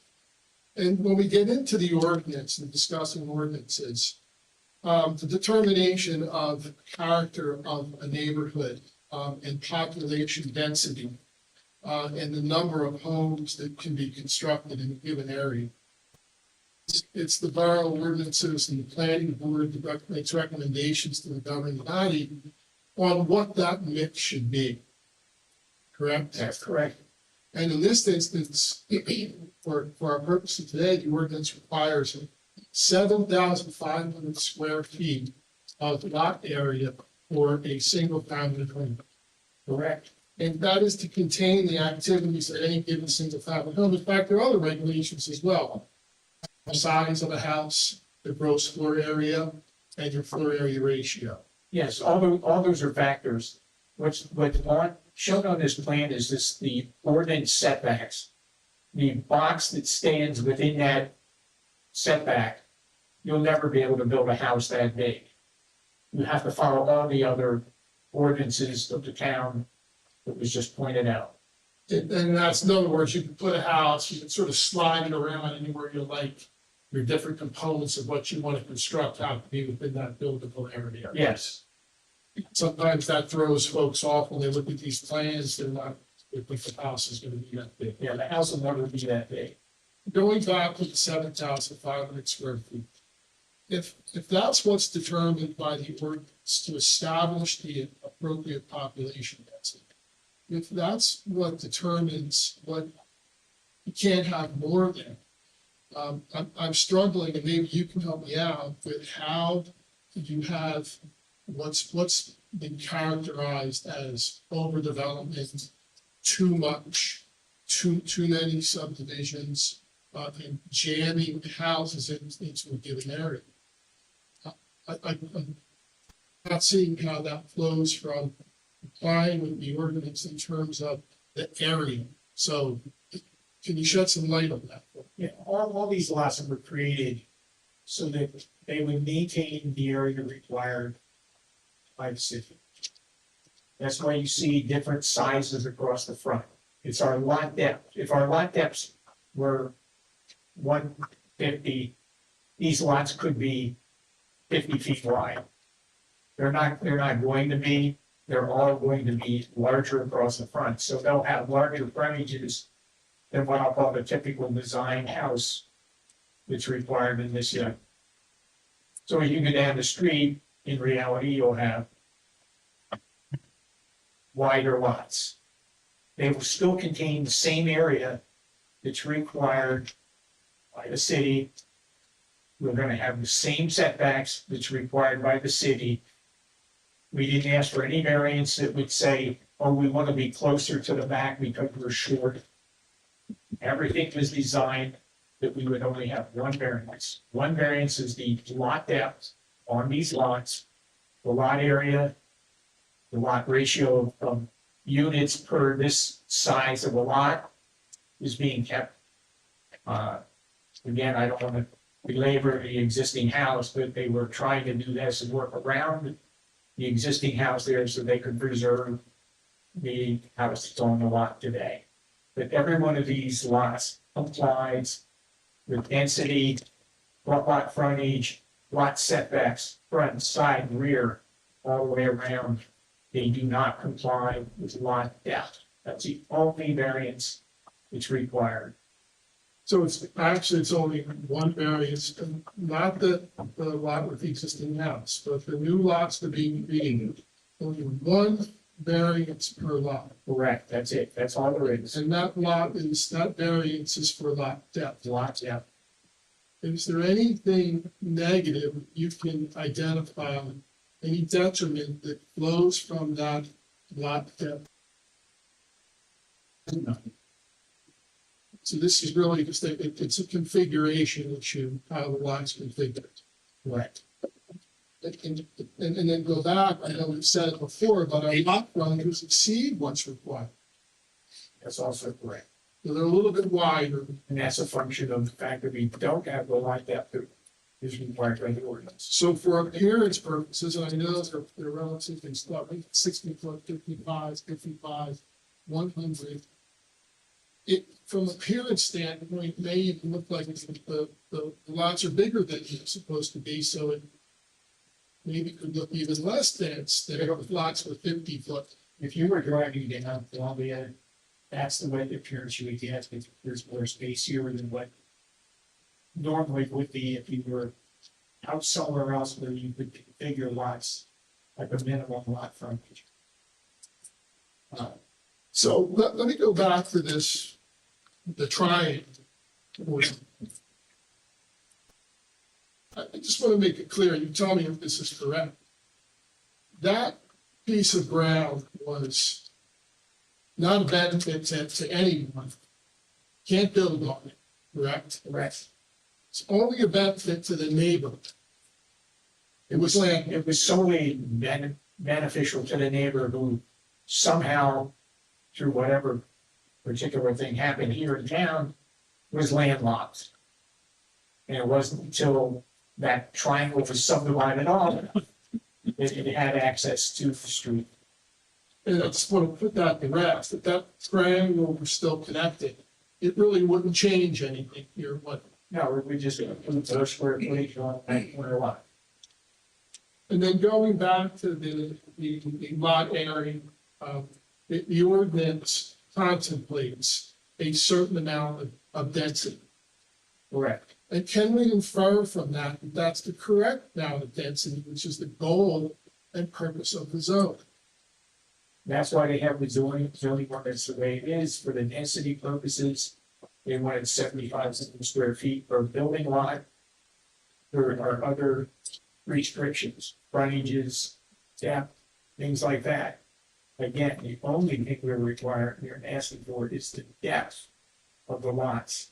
We've not required any other setbacks. We've maintained every setback that the city has required. We have the same corrected overreach on square footage for every lot.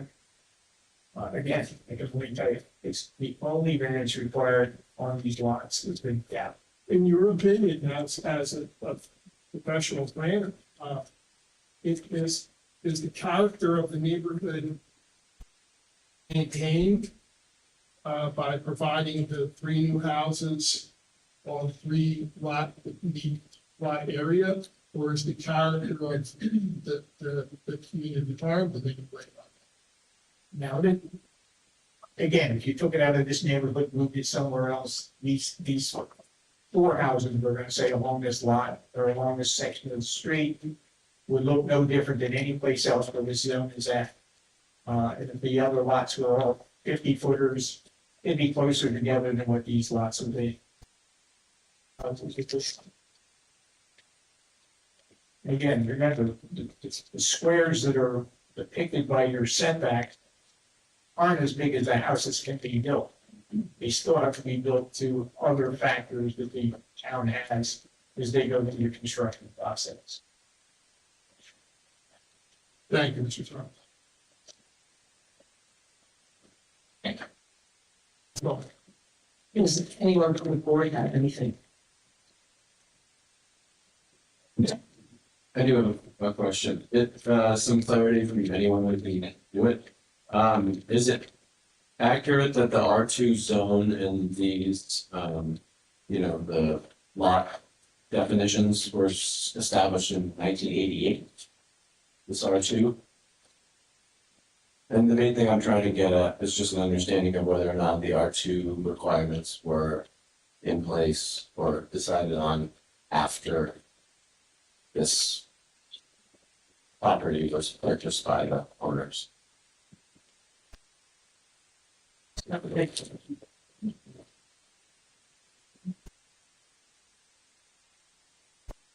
It's the case that's on the just Tell me, the year the ordinance was established.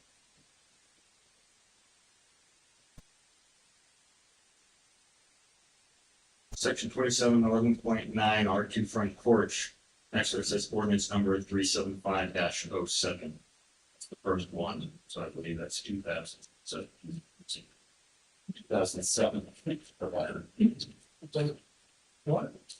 You go keep the lot. When R2 lot was defined the way it is today, and whether or not that was, that, my understanding is that was after the owners acquired the property, is that accurate?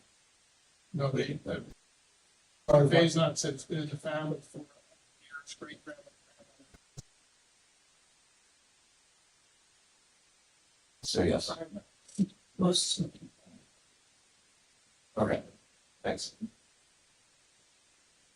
That's why the home can be built over less than required, not that, because it was built way before than that, not that.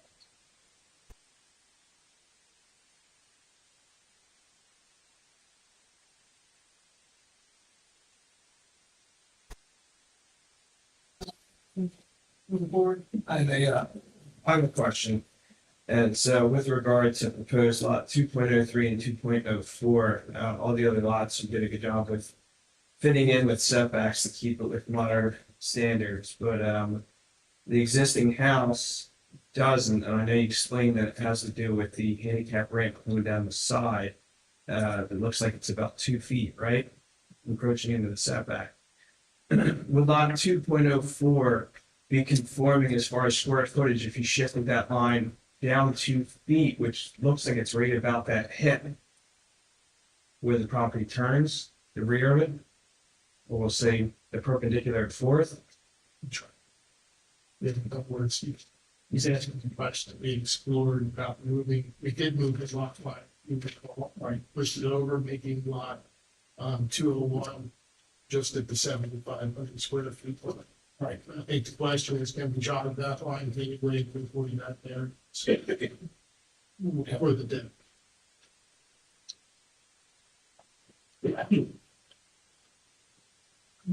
Me. We've been happy to come up.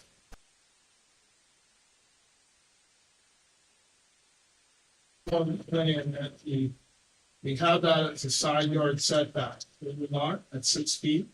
We could move that to 10 feet and put that building setback line at 10 feet. You, restricted space between the two properties that we needed. The required distance of 16 feet.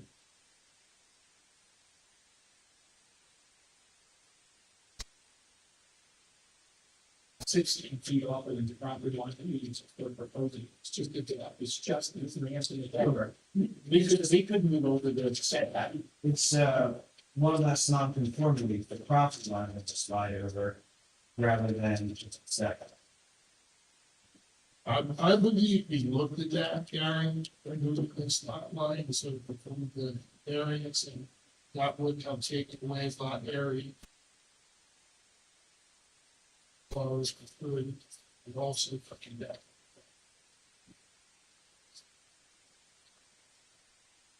Saying that would create another variance for A lot lot area. area. They don't need to.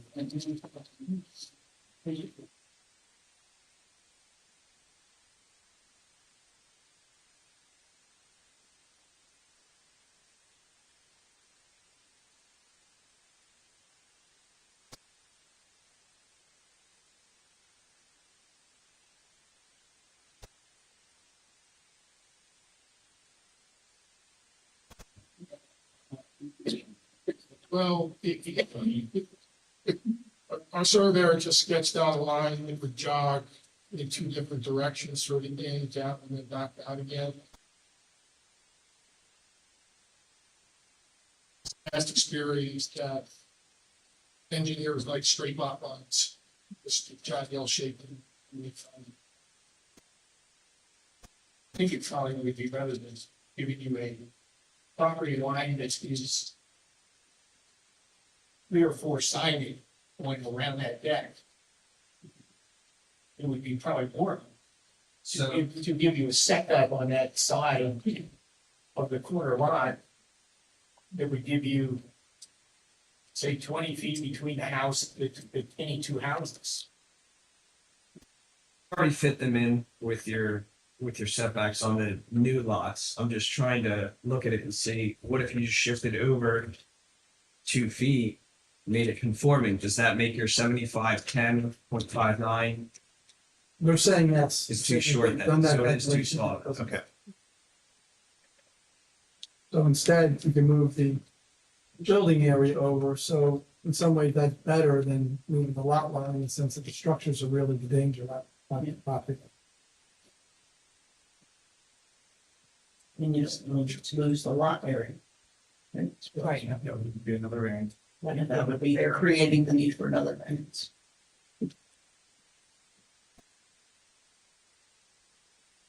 That's good, if the applicant is willing to have less lots in this application. For the record. That would be a different application, that's so standard.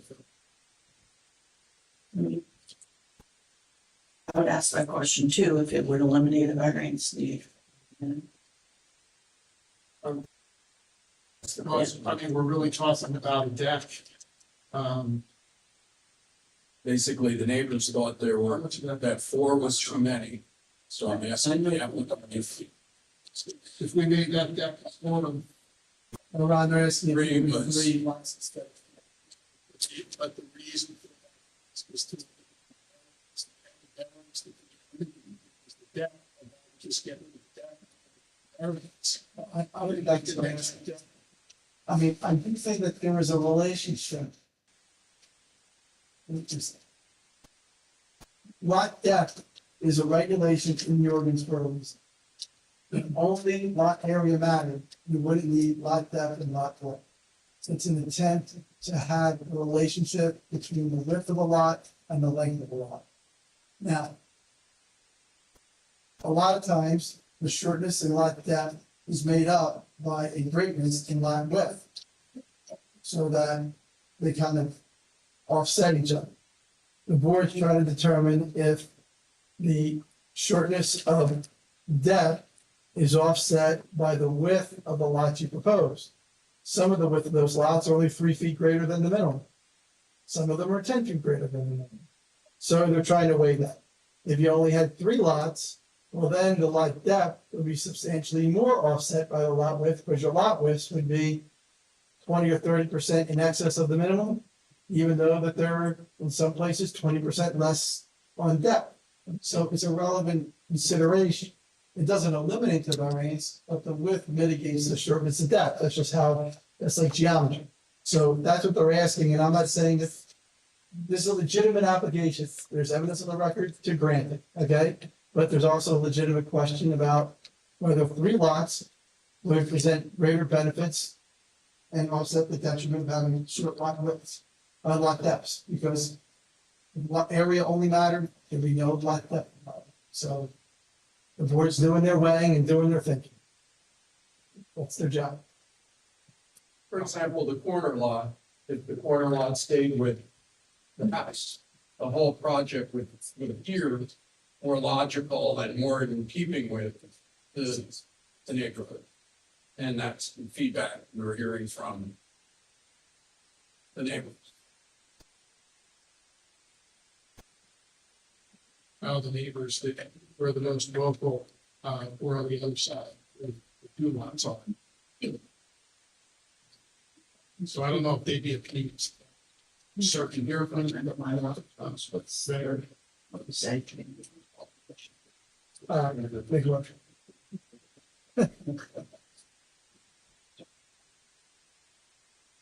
Keep talking. I'm looking for. I need to make a motion. All right. Well, let me say what I think the motion would be, and then you can make that motion if you're inclined. The motion that I think is in the mayor's mind is, and we always phrase it in the affirmative, doesn't matter how you vote. It doesn't affect how you vote.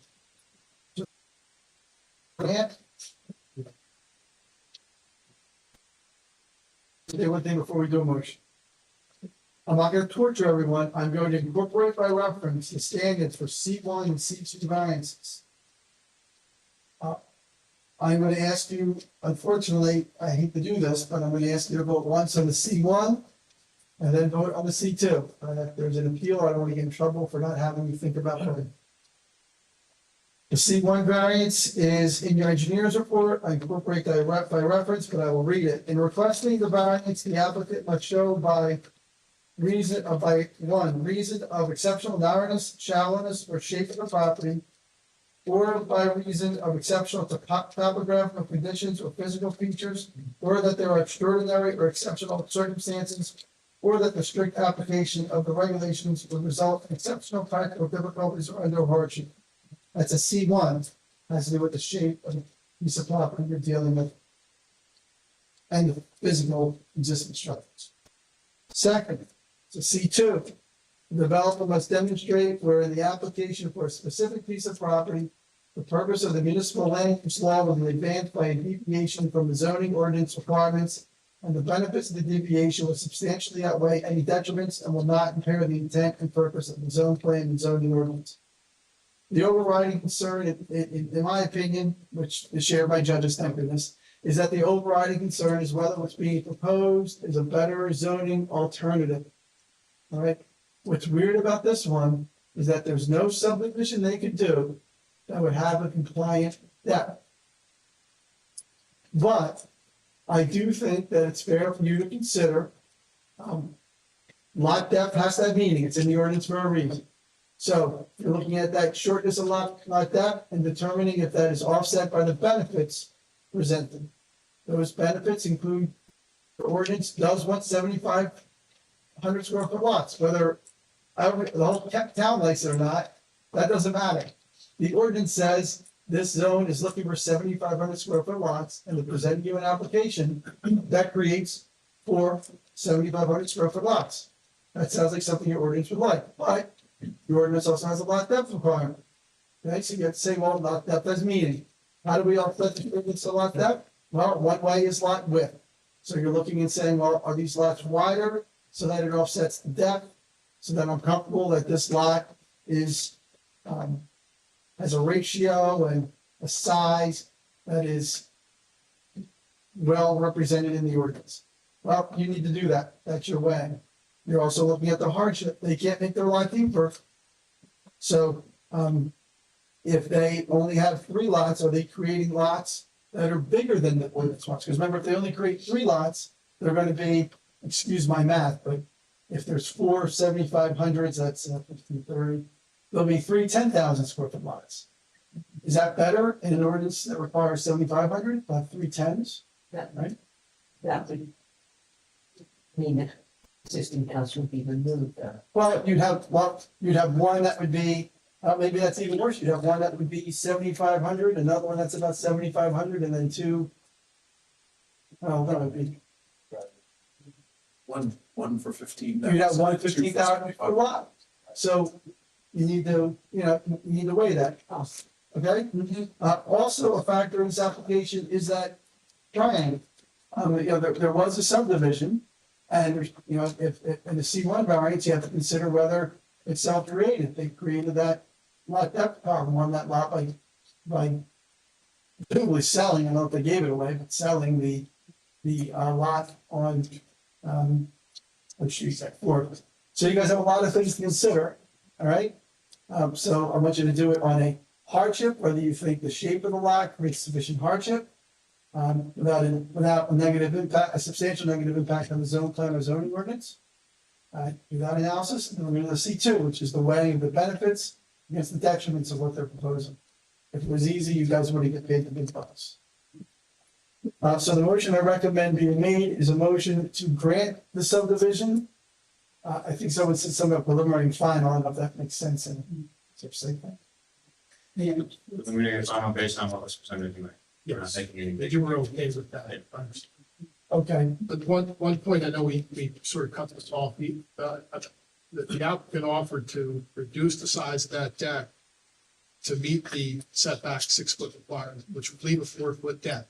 I know that was the gentleman's concern over there that raised about eliminating that variance, so we mayor made a motion before, well, I shouldn't make a motion, no, I stopped, because I do that, I frame the motion and then make it, because that way everyone knows exactly what the motion is for good or for bad.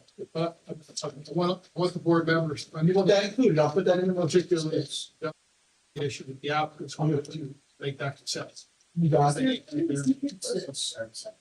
Yes. Yes, lot 2.03. Where the house is. Existing house. 4.1 feet to the proposed depth, they were already moving it some, and then 5.6 feet to the right. You wouldn't be removing any of the ramp, correct? The ramp conforms, well, it's 5.5, 6 is one place, I think it's a little crooked, we can make it conform at 6 off the property, The ramp in the deck. yes. So we're limiting the encroachments in the side yard setback Okay, on the existing house. so the motion I recommend being made, That's for the C2. that's for all of our, okay. The motion's gonna be the same, we're just gonna vote on C1 and C2 separately. All right? Okay. Both Judge Pickering remanded something else, because they didn't vote separately, so I'm not taking any chances.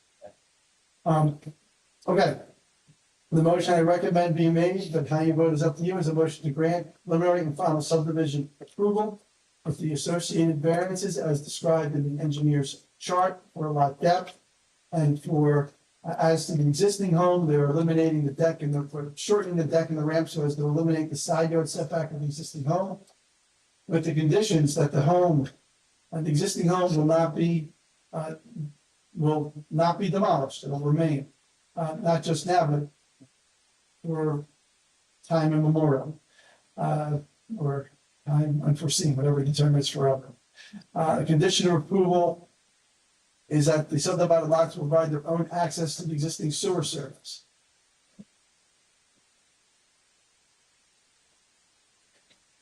There was another.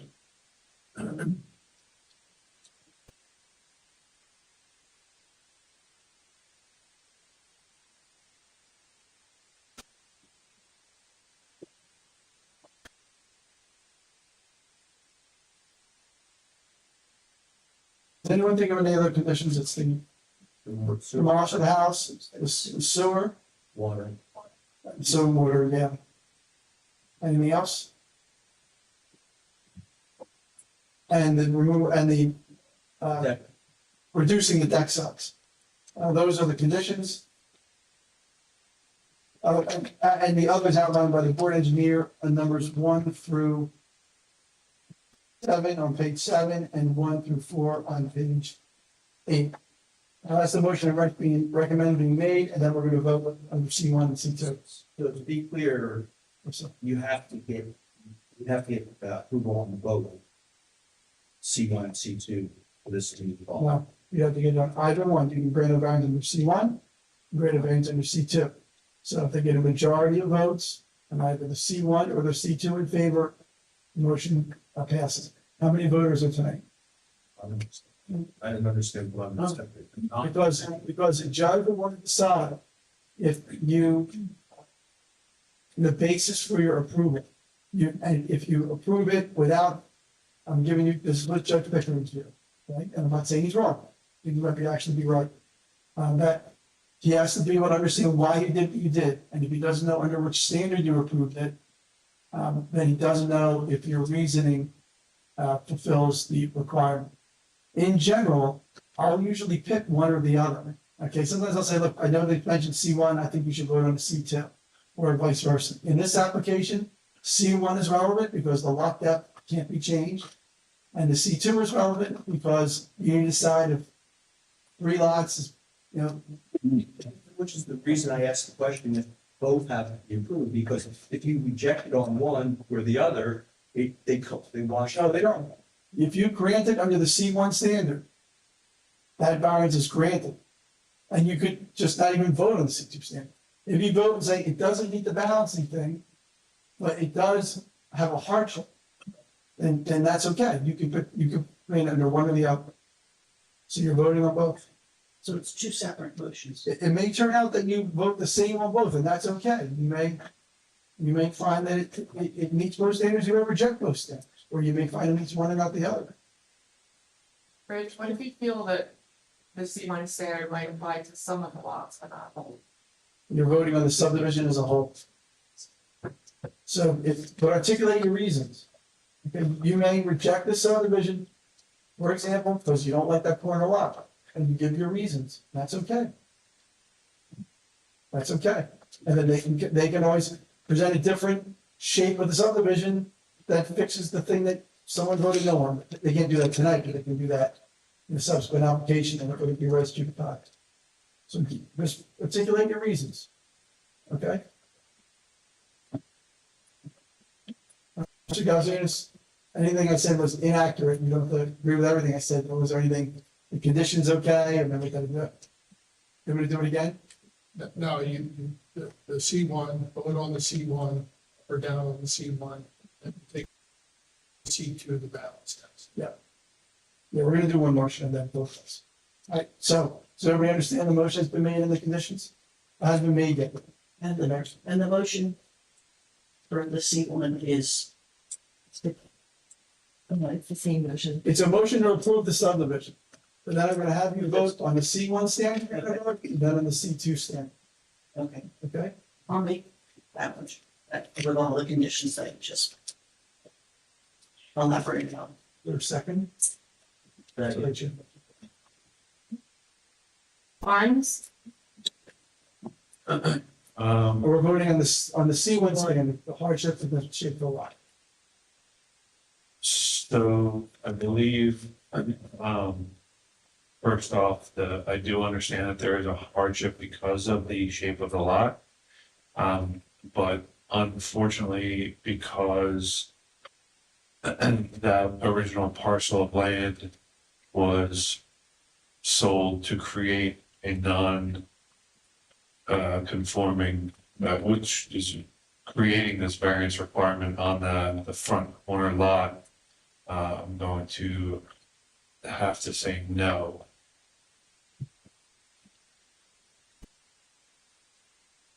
Thank you for your presentation. It was very thorough and really well done.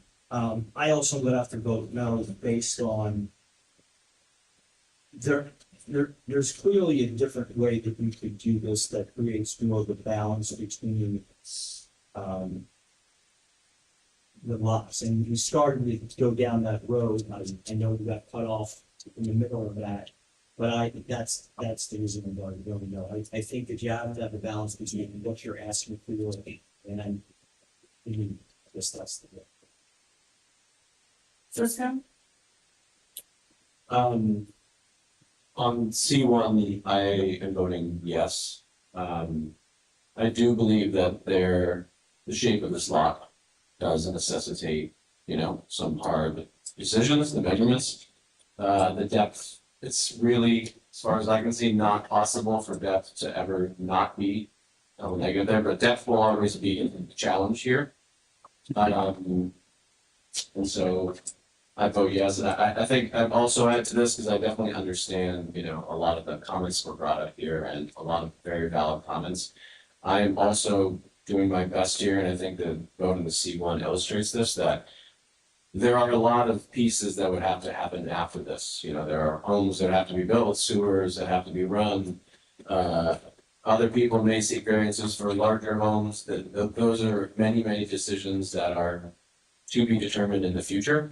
So I believe right now, just for me looking at this lot shape and this size, that I'm supportive. I'm gonna say no, for some of the reasons that were already mentioned. I kind of feel, You mind if we just can't see and hear? I feel that lots 1 and 2, I would feel comfortable with. And lot 3 being historical home, a lot of historical homes are often not on conforming lots, so I would be okay with that, but it is the current lot that's giving me the hang up. And I agree with George, I think there's a better way to configure this, that could maybe be a good compromise for your family as well as your neighbors, where we can kind of make everybody happy with the situation, and have lots that are a little bit more conforming, rather than that you put that. And I agree that the configuration of the lot creates the depth issue. I think there's too many of the, so I'm voting no. O'Neill, I'm gonna vote yes, I believe they're hamstrung by the size of the slot and dimensions. Not much they can do about it, so I'm just gonna vote yes. Richard, Similar to a number of other comments, and before you say what my decision is on this, I do want to express my appreciation for the time and effort and expense. It's because I know a lot goes into this. Having said that, though, I am going to say no. So I do think it's excessive for this overall lot to subdivide it into 4 and to seek 4 variances on depth. Sabo, I am gonna vote yes. I don't think that any reconfiguration is gonna overcome the hardship of the depth. And we have a lot width on several of these lots that exceeds the bulk requirements. We have lot area that exceeds the bulk requirements. And that's why I'm voting yes. Roselli, I don't like that. I do not like that corner lot, and I feel that there's a way to reconfigure this to 3 lots instead of 4. I'm going to vote no. C1.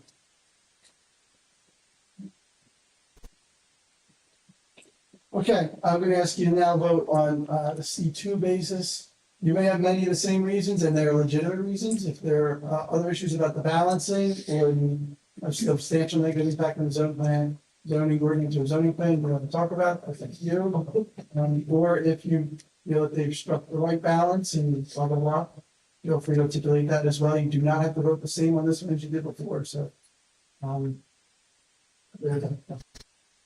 Barnes, While I do believe that the plan, no matter what, is going to require variance approval, so at some point, I'm always going to require a condition of approval to keep the house. I think the lots could be configured to 3 lots instead of 4, so the overdevelopment that is currently happening in West Cape May would be limited, so I'm gonna vote no. Dick? I'm gonna also vote no. I think needs to be configured balance that we have the homeowner and balancing the neighborhood. And whether that's 2 lots, 3 lots, to be determined. Okay.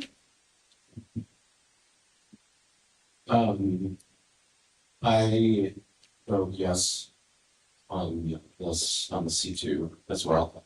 For a lot of the same logic that I showed before. I realize it's not about the depth here, but I do believe that even with, I'm not yet convinced that if it were 3 instead of 4, that we wouldn't get some of the things that people, have mentioned today and struggle with. Maybe a huge home on a 10,000-foot lot that is, enormous.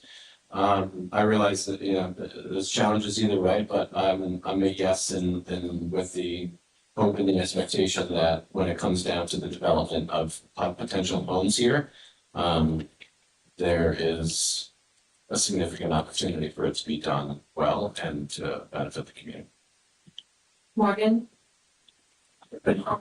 Say no again, just simply, I don't feel that benefits. Mulligan? As Allison just said, I'll repeat, I'm a no. Sentence. O'Neill? Yes. I think he balanced as well as between each of the proposed lots with the lot area, so I'm going with yes. Richards? I'm still a no on this.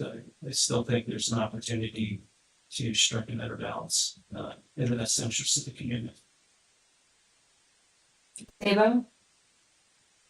I'm gonna vote yes. Again, the lot width, when you're looking at the streetscape, I think the applicant spoke to this about, the visual to the, would be, more than our zoning, requires. The lot area is more than our zoning requires, and, I'm gonna stick with the yes. Ms. Ellie? No. Okay. I didn't do the exact math, but I don't think it was a majority, yes. I think it's not. Yes. Council, you guys did a great job. We presented all the pros and cons. Thank you, Madam Chair, board members for your time. Thank you.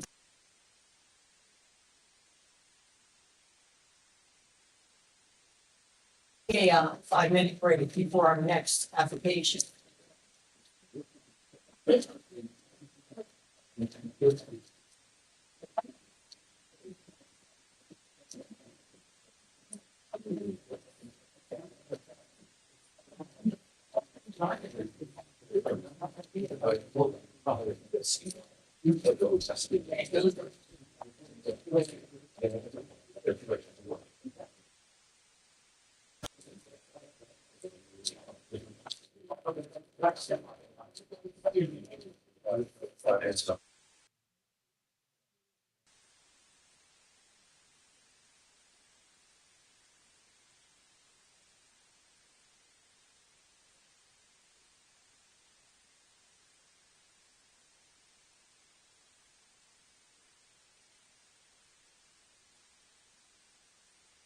That was a party in Prince.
And I mean, the logic on it, like the bill for 2 and 3. I get it, but as long as it's 7, that's a should. Yeah, chicken. It's all 7, right? So it's kind of they come back and they try to do that, like they're just gonna be cognizant. The relevant might be better, but.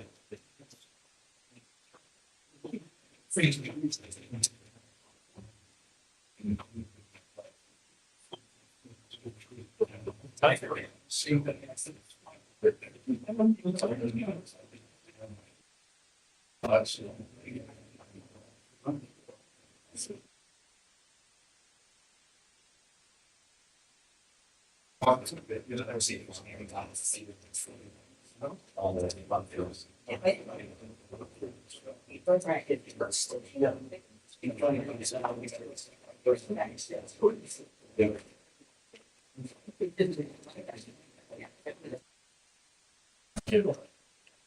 I blame you. Here's mine. I thought this was gonna go quicker. To adjourn.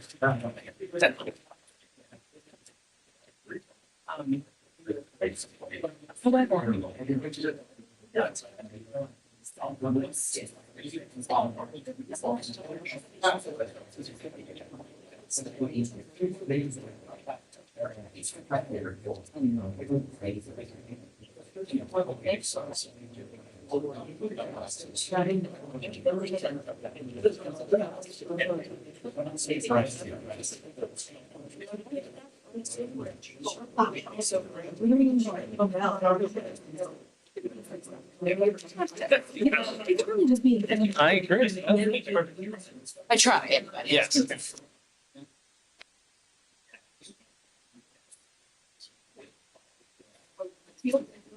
Somewhere. All I do here is yeah,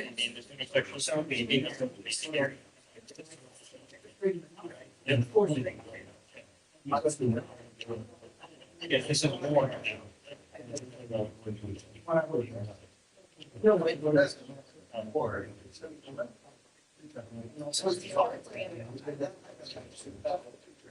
But.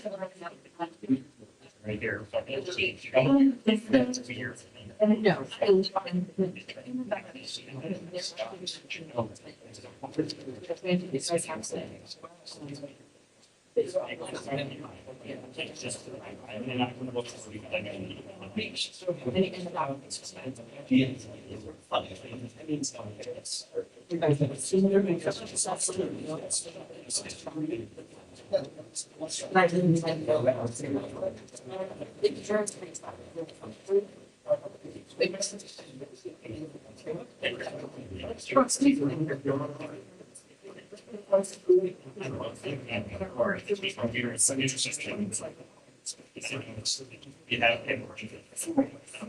You have run openings and seats.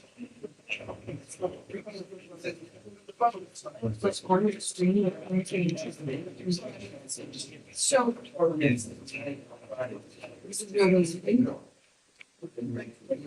mean, it's really. Yeah, really. Hey, Trish, I gotta step down. Oh, yes. Thank you, Ryan. Big Russian. There's still the big phone.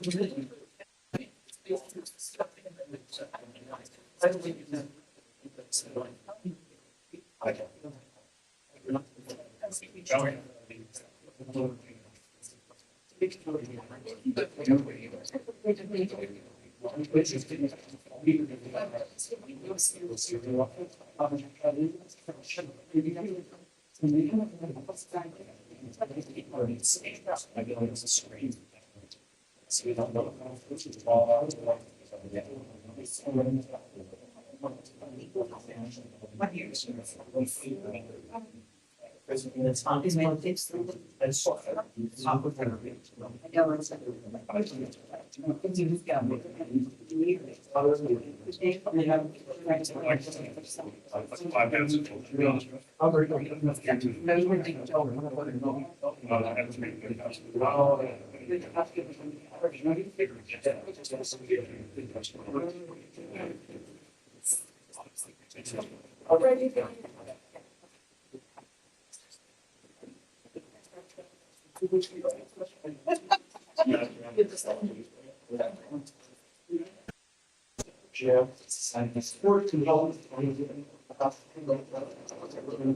George.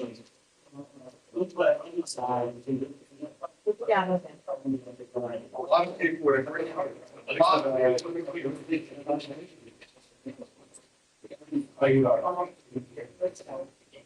Okay, we're gonna start, folks. We're about We to are on start. record and we will be starting the next application.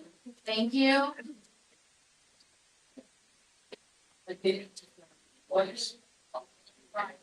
John, we're ready to begin.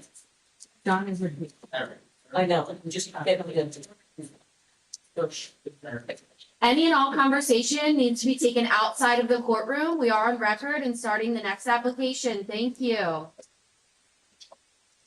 Our next application is Dr. One LLC, Broadway and Sunset. Chair members, for Anthony Monzo with Monzo County allows representing the applicant. Doc One LLC, which is the owner of the property that's subject matter of this application. It is known as Doc Talks Restaurant at the corner of Sunset and Broadway. With me are Vince Orlando, who's a professional engineer and planner and landscape architect, who can provide testimony with respect to the plan in support of the variances that we're asking for. We also have Mike Tramontola sitting here who will provide testimony. He is one of the principal owners, along with his wife, of the applicant, as well as the operator of Doc Mice Restaurants, if you want to swear them in. Okay, our board engineer remain in the room. Gentlemen, do each of you swear or affirm the testimony you're about to give is the truth, whole truth, and the truth, so be God? I do. So just to give some background on this property, first, Mike and Maria Tramontola, they've owned and operated Doc Mike's Restaurants in Cape May County for over 40 years. They acquired this existing property in 2008. It was formerly Manja Manja Restaurant. And they converted it, it was a dinner establishment, they converted it to a Doc Mike's Restaurant and have been operating it ever since. A few years later, at the corner of this property, where the parking lot currently is, was 7-Eleven. And when that became available, it was acquired by Mr. and Mrs. Tramontola. And they demolished the 7-Eleven and they basically created parking at the corner to accommodate the restaurant. And they also expanded the restaurant by putting some open air outdoor seating. They also had an apartment over the restaurant. Actually, it was a retail store over the restaurant, which was a non-conforming use, and they did convert that to an apartment, which is a permitted use over commercial properties in the C3 zoning district. When we came, and Mr. Orlando and I were here when the 7-Eleven property was demolished and they expanded the dining area and established the parking lot. At the time, there was a deficiency of 16 parking spaces for the restaurant with the seating that existed. With the expanded seating and with all the new parking, that deficiency was reduced from 16 spaces to 8 spaces, which is the current deficiency of parking. There's 23 existing parking spaces and 31 are required based on the existing seating. So it's an 8 parking space. Can you just say that number again? I'm sorry, you said you reduced, I want to check if you reduced the deficiency in that. Where's the 23 is existing and 31 is required right now. Before that, you said when they added the parking lot, they reduced the deficiency from something to 8. 16 to 8. Thank you, sir. So what this application is for is to, and there's some of the parking is in the back. And I have some photos that I've marked as exhibits A1, A2, and A3 that shows you existing conditions. I can just show you on that.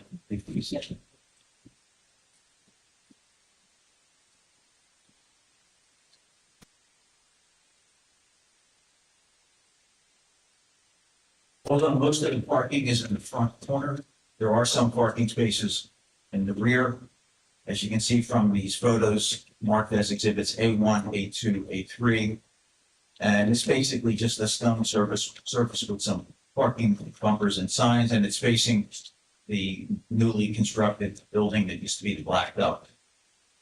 So that's the area that the applicant is seeking to create an apartment above parking that will be used as a combination of restaurant parking and 2 parking spaces for the new residential unit, which is required under the residential site improvement standards. So based on that, it's about an 800 square foot apartment. 1,600 square foot apartment that requires 2 parking spaces. And underneath will be the parking area that would be used again partially for the restaurant and also for the residential apartment. The applicant initially was contemplating just extending the restaurant to the parking area, which would have been an extension of the restaurant and may have fit the ordinance requirements for residential above a permitted use. When that application was first submitted, the professionals said it still requires a use variance. So to make the project look better aesthetically, that extension of the restaurant was eliminated. So now it's a freestanding second floor apartment over a parking area that's covered on 4 sides. It's only open in the front. So we are seeking a use variance for the additional residential unit. Understand. When you say professional, when I remember talking about whether putting an apartment over a parking lot was the mixed use concept of the ordinance, and I didn't think so, but the board would have to vote on that. What you just said was something about if the restaurant expanded, could there be an apartment above the restaurant? I don't remember offering any opinion on that. Mr. Chadwell in his review memo identified it as a use variance because the original plan had an extension of the restaurant over the parking and then the second floor apartment over that. But it was really nothing underneath the apartment other than parking. So it was identified as a use variance. So we eliminated the extension of the restaurant roof to the second floor. Oh, the roof. You weren't extending it. When you said that, I thought you were saying that you were extending the restaurant with resident over it. I mean, I don't remember saying that. No, the restaurant wasn't going to be under the parking. It was being under the apartment. It was just going to be parking. Okay. And Mr. Crouch initially thought that it was an extension of the restaurant and therefore. I understand our miscommunication. When you said extend the restaurant, I assumed you meant on the ground, and you meant the leach. Okay, then I did all plan. Okay. So as a result of the this use variance and the apartment, it requires 2 additional parking spaces, which would increase the deficiency from 8 parking spaces to 10. So there will be 23 parking spaces existing and 33 required as opposed to 31. So the 2 variances are a use variance.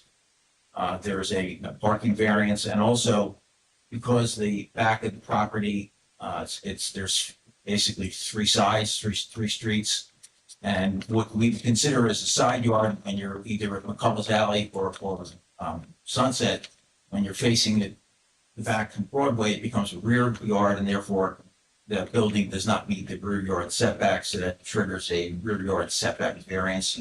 And lastly, there's a lot coverage variance, although lot coverage is being improved and the impervious surface is being reduced, it's still above the 80% requirement. So there's the use variance and there's 3 bulk variances that are part of this application. 2 bulk variances and a parking variance. So with that background, I want to have Mr. at least talk about the business and focus specifically on the parking. I mean, he's there every day and he sees, the traffic, he sees patrons coming and going and they'll talk about whether it's a parking issue that he's experienced. So, you want to, if you can just elaborate on, even during the busy season, do you see any parking problem with the existing configuration? I do not, but that area where we are at now has become a big area for walking and bike, transportation, so we get a lot of business from that anymore. The parking we have along Sunset certainly handles our flow. You know, they're in and out in 40 minutes, and there's, a lot of off-street parking, I noticed during the day, to handle it, so I haven't experienced any parking issues at all. And the parking off street, do you see parking on Myrtle as well as Broadway? Yes, along Broadway and Myrtle, and there's usually a lot of spaces there in the morning. And what's your purpose for this expansion, and the construction of this additional residential unit? Well, it could be threefold, you know, it could be for a family member, it could be for rental, and it could be maybe for help. And you have family members working in business that Yes, I do. will be able to occupy this. Both of my children. I have no further questions for Mr. Tramontolo. Now we get to Mr. Orlando, and I'm assuming the board will recognize him as an expert. He's been here many times. No need to put his credentials on the record. So, Mr. Orlando, you want to just go through the site plan and then we'll get into the variances. Okay, good evening, everyone. For the record, my name is Vince Orlando. I'm the partner of firm Engineering Design Associates. And our office is located at 5 Cleveland Drive in New Jersey. We have been retained by continue on a site plan venture that started probably 16 years ago when we did the parking lot. About 16 years? Not quite, but what's long time. So in the variance application and the site plan, which was a 4-sheet plan, referring to sheet number 2 of the site plan, which indicates the location of the proposed 3-bedroom dwelling.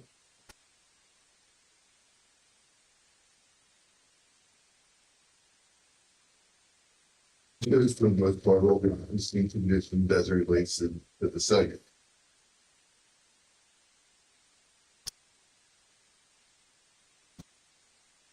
This is the front of the parking area. That parking will remain in as is with ingress and egress at Sunset Boulevard.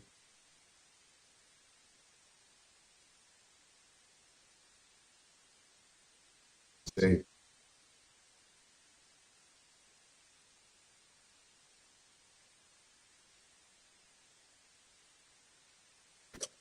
While we did reconfigure the parking, we did not lose any parking spaces.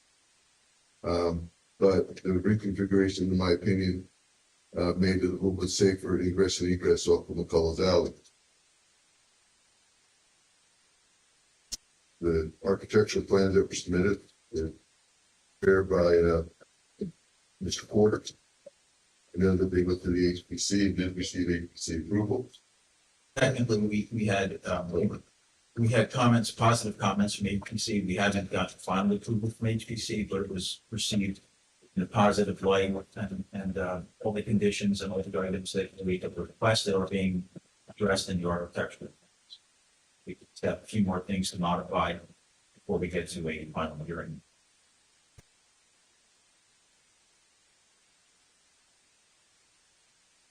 Part of the parking is in the kind of the location that is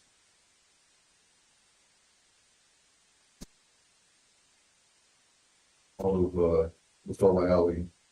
So the shape of that particular site in this particular location is somewhat irregular, given the fact that there's very little lot depth.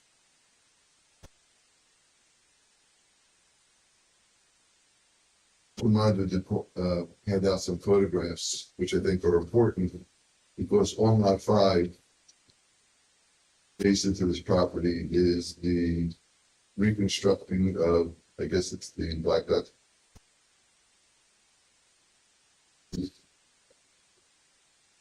I guess 2.5 stories over parking. And you can see that our proposal would not block any basin to this facility and actually would not be seen extensively off the Sunset Boulevard. So if you want to focus on the use variance first, and if you can just articulate some of the special reasons that would advance the purposes of the. Okay, so as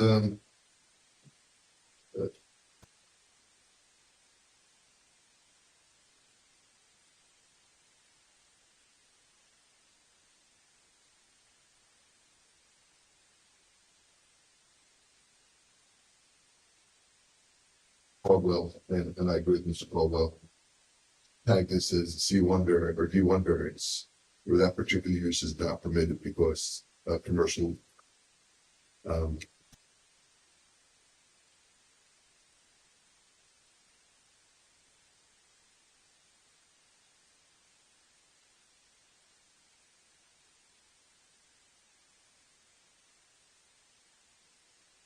I think that the board could find certain purposes of zoning advanced by the D1. And those purposes are found in the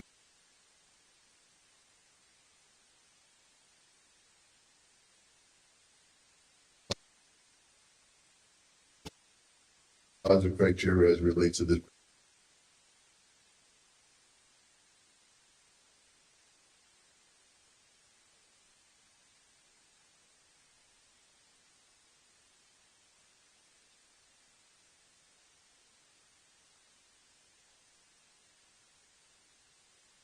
in this location does promote the general welfare of the community. Somewhat of the intent not to have residential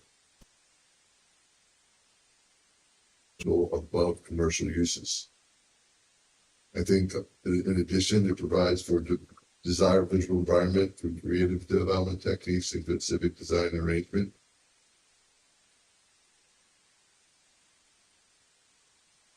Side there, and having this tucked away in the back provides, in my opinion, a good visual.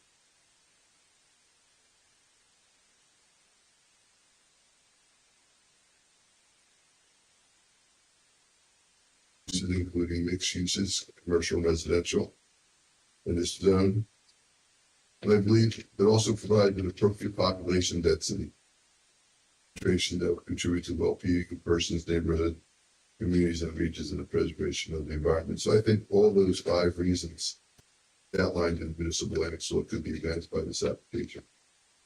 In addition to the positive criteria, we have to establish the negative criteria, which is a 2-pronged test.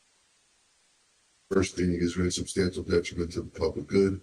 And B, is there any substantial detriment to the zone plan and zoning ordinance?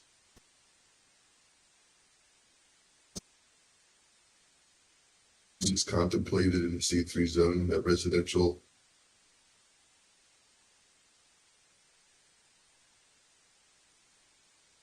not a exclusion. It is permitted.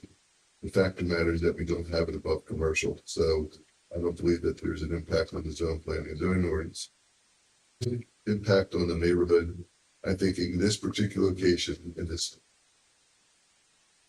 surrounding development, it had very minimal impact, given its size and location with the surrounding uses. No impact on either the zone plan or the neighborhood. Site suitability requirement that suits the residential development to this. I believe so. I believe that when you look at the overall development of this area, this particular site is suitable for one additional residential component in this location. So in your professional opinion, is there adequate justification to grant these variants? I believe so. I believe that those 5 purposes that I listed would be adequate enough to advance the D1 variance. Mr. Tramatolo focused on parking somewhat during his testimony. You want to elaborate on the justification for the parking variance? Okay, so as was indicated earlier by Mr. Manza, there are and 4 variances. One for rear yard setback for the proposed building along McCullough. A lot covered while we are reducing the 87.5, we still exceed the 80% permitted. There's a vegetative coverage requirement of 20%, 6.5%, which is slightly above what we currently have. And the parking, where there's 23 existing parking spaces and 31 required currently, with the addition of the residential component, it would be 33. So there's a consistency of 2 additional parking spaces under the scenario. So I believe that the lot coverage, vegetative coverage, and parking could be handled under the benefits outweigh the detriment to purpose of zoning or advance. And they would be the same purposes that I've outlined in the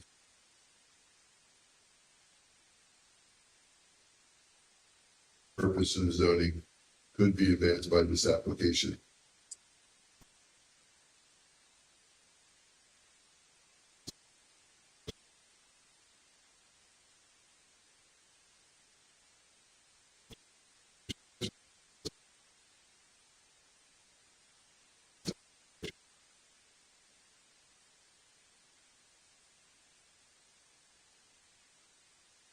Property in that location. I believe that the board can consider this as a C1, where the exceptional narrowness, shallowness, or shape of a particular piece of property, the board can deviate from the current standard. Given the location of this and the configuration of the lot, I believe that the board can handle that particular variance both under the C1 and C2 criteria. I would also say that Mr. Tropatola and I have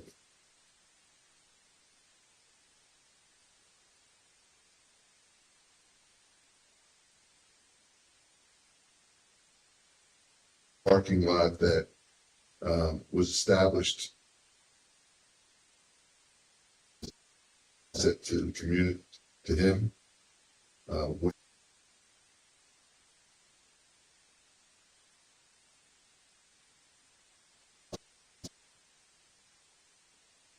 Consolidating the lots in question. I think that's a further benefit for this application. And by consolidating these 2 lots, they are forever joined to the hip to each other.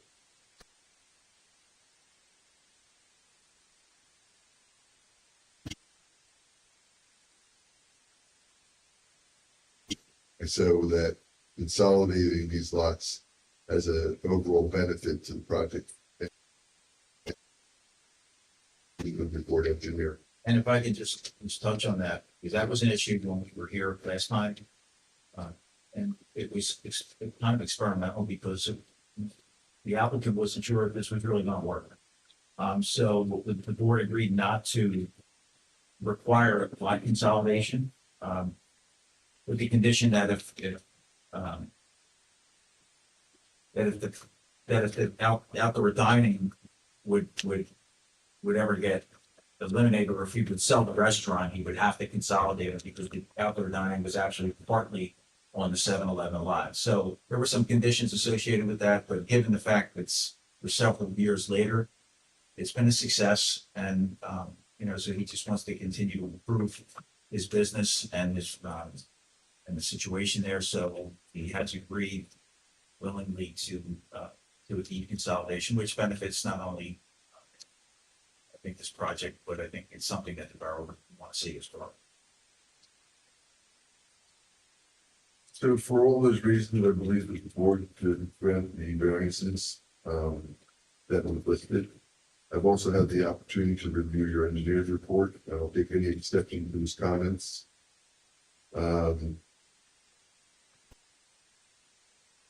Two, that there won't be an affordable component on these.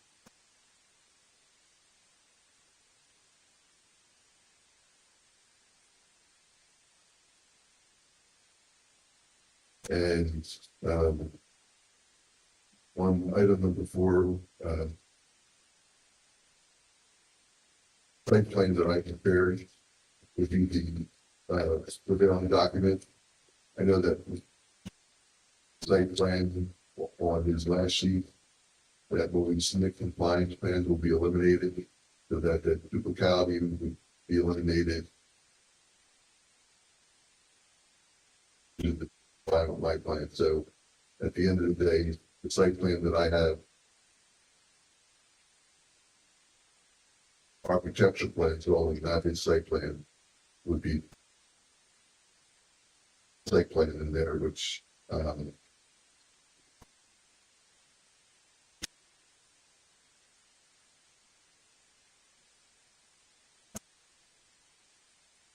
Any questions?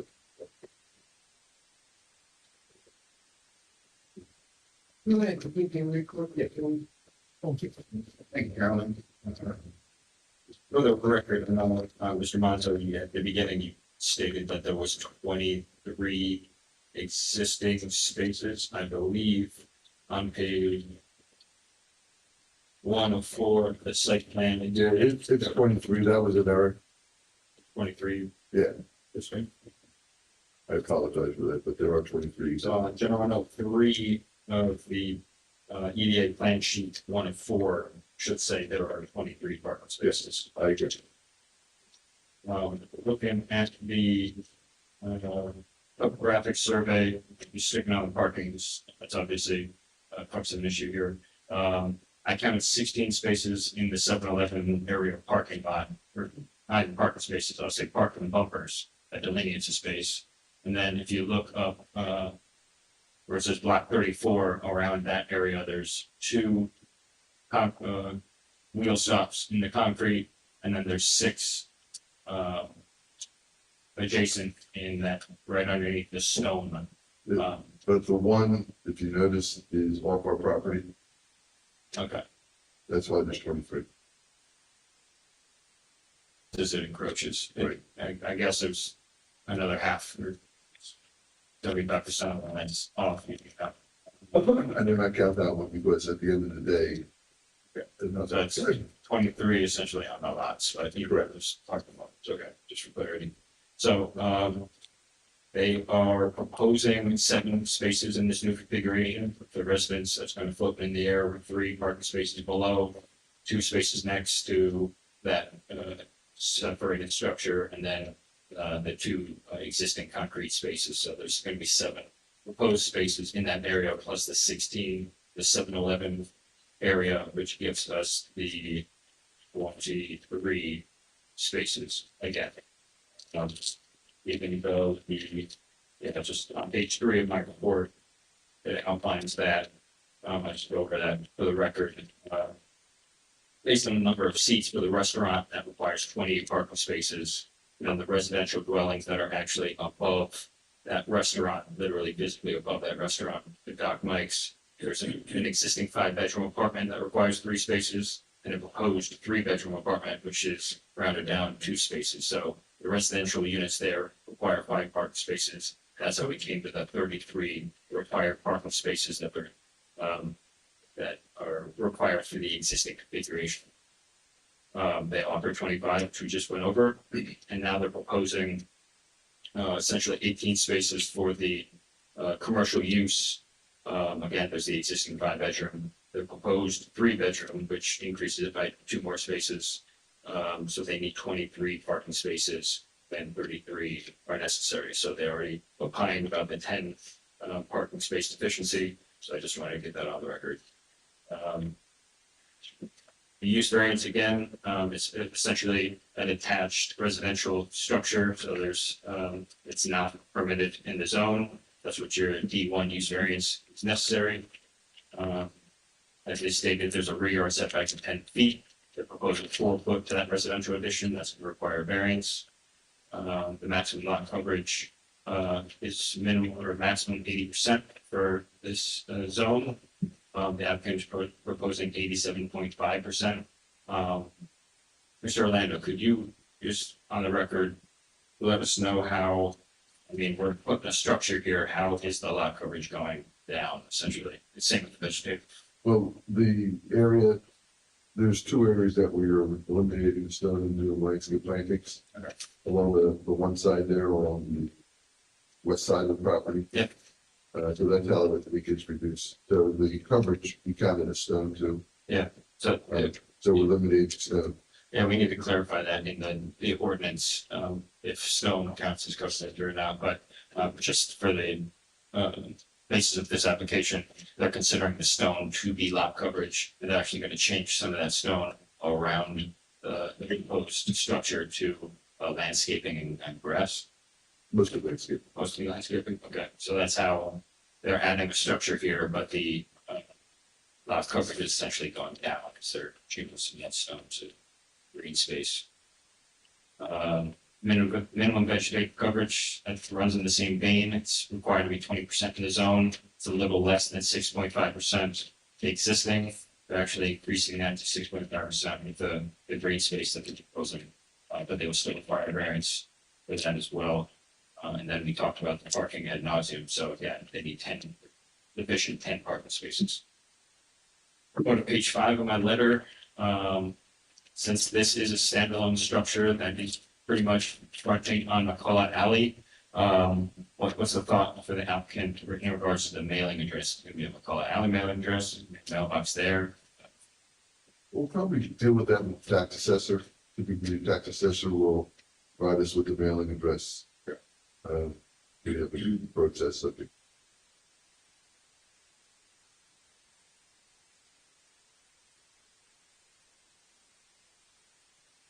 Fronting on McCullough, I don't know where it's confusing configuration, so Yeah, I just, is it I'm going not to? subdividing, I don't know. No. No. We don't have a Broadway address, or back McCullough. Yeah, I mean. No, I'm not being critical of the question, I'm just thinking about it as you say it, it's not a subdivision, so it wouldn't get a separate address, it would just be like It's an accessory building. apartment B or something. I don't know. It's a principal structure, essentially. I would not call that accessory. It's a residential structure, standalone. Whatever the tax assessor deems it appropriate. It's accessory to the restaurant. The reason they need a variance is two principal uses on the lot. One of which is not permitted, but it's not being subdivided, so I don't know how that works. Cause you went up, I mean, really, it's on McCullough, right? Even on McCullough Alley. Yeah. They probably put a post office mailbox in front, like along the other mailbox and label it apartment B. That's, and I don't know if the tax assessor does that. They actually do. The tax assessor's in charge of determining mailing addresses. I thought that was for a new lot, they did, I think they did that, I think for a new apartment, but if you said, you know more than I do, so I defer to you on that. That's how we do it in the middle. I'm not sure if it's gonna be done differently. Someone else had it up. It's not physically attached to the It restaurant. is not physically fixed. And Anthony, just a question for you. Yeah. I don't know if it's accurate or not, but permeability of a building is not the same, I would assume, permeability of stone that exists today. I did, Okay, I do provide drainage. that was gonna be my next So- question. What did you do to help? So we have manage provided a infiltration system along the back and rear of the building. That's shown in sheet 3.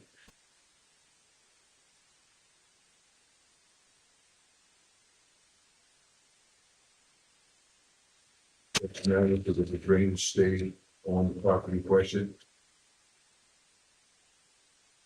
Constructed and it's not much, it's only a 6 to 12 inch retaining wall in the back. Just pipe and a stone trench.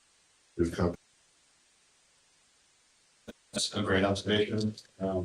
Again, my recommendation is to change the zone, specifically the definition for lot coverage for the borough of Cape May. The lot coverage, it says, shall mean that area of a lot covered by improvements of any type which are highly resistant to infiltration by water. That's stone highly resistant, it's not asphalt, there are permeable asphalts, there's brick pavers, so we have to flush that out a little more. It's kind of nebulous, a definition, what is, permeable. No, so, good observation. Minnesota Land are putting on a record that they are considering stone as impervious surface, so that's why the lot coverage, I just want to clarify that, but yes, sir. Okay, as a condition of approval, they stated that the consolidation of both lots, is acceptable. I'm sorry, mistake. As a condition of approval, you said that deed of consolidation of both lots is acceptable. Yeah. Which we're eliminating A5, because that was a conflict, so let's take you, Mr. Orlando. Number 5 on page 5, various improvements between the existing buildings and the proposed addition, including a retaining wall southwest of the addition and on the site plans at the time of the architectural plans.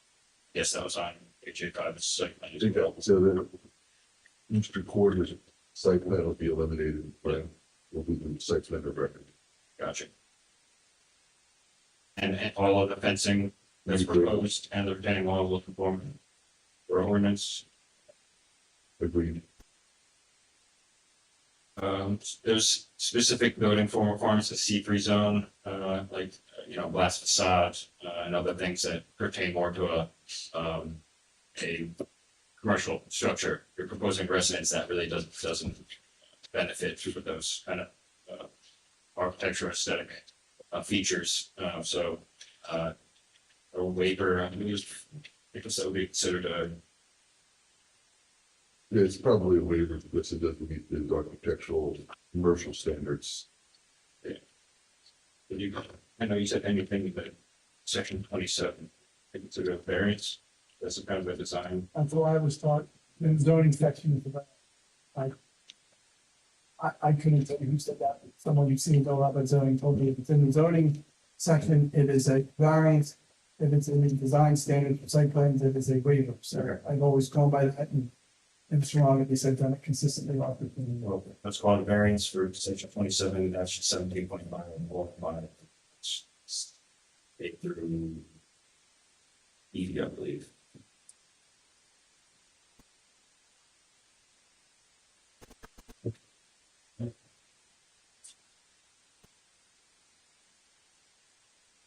Not least sanitary, water, gas, electric, how's it all getting there? It's not. We'll provide that detail. We do show there's sewer in the public land. We do show a sewer lateral going to the building.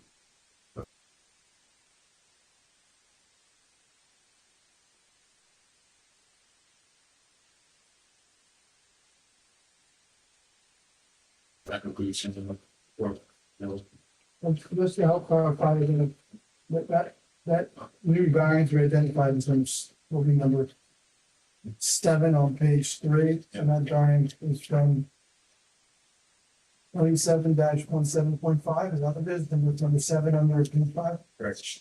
Yep. Number 7, 17.5. building form. Yep.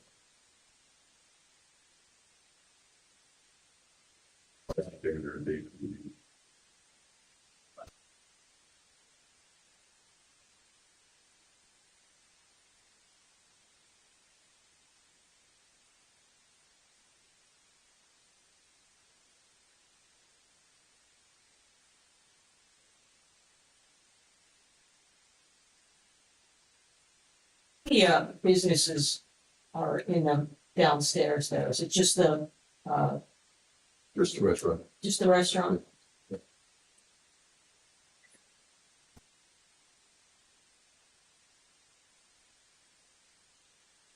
Rich, can you just move? Yes, thank you. Thank you. Mr. Orlando, could you please just explain to the board why this property, and I'm not saying you didn't do this a little bit, but I want to kind of nail this down for you, give you your best chance. The concern I expect by the board, which is for me as well, is that what happens if every business wants to put an apartment over their parking lot? Okay, if Panico says, hey, we have a big parking lot, we can have a $1 million apartment hanging over it, let's go put some housing over that. And I could just keep listing places that could do that. Exit Zero wants to do that. What distinguishes this location from other locations that might wish to do that? And I'm not saying that's not a a cross-examination question, that's an opportunity for you to explain why this is different than others, so the board can have comfort with that. Well, I think it has a few differences, in the C3. First off, the shape of this particular piece of property and the location where we're putting the building is in such a manner that it doesn't have an impact on the overall development of the commercial.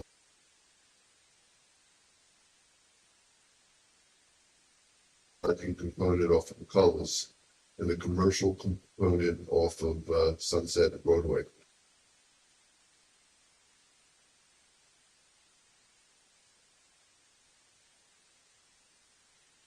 Isolated area where this development could occur.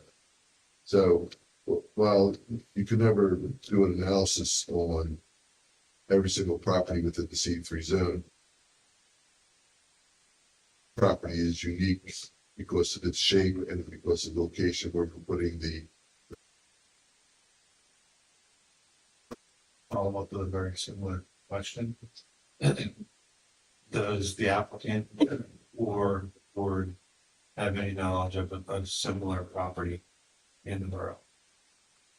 Anywhere? Are there any other examples that could show the board that this is a type of use that would function well? I am not that familiar with the, as I've been doing work here 30 years, but nothing comes to mind. I will say that the downtown area segment is somewhat changing somewhat. There's not as many restaurants, there's not much company.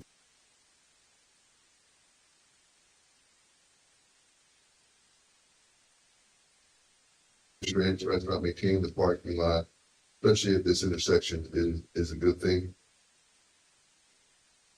The other alternative is to put another floor on top of the restaurant.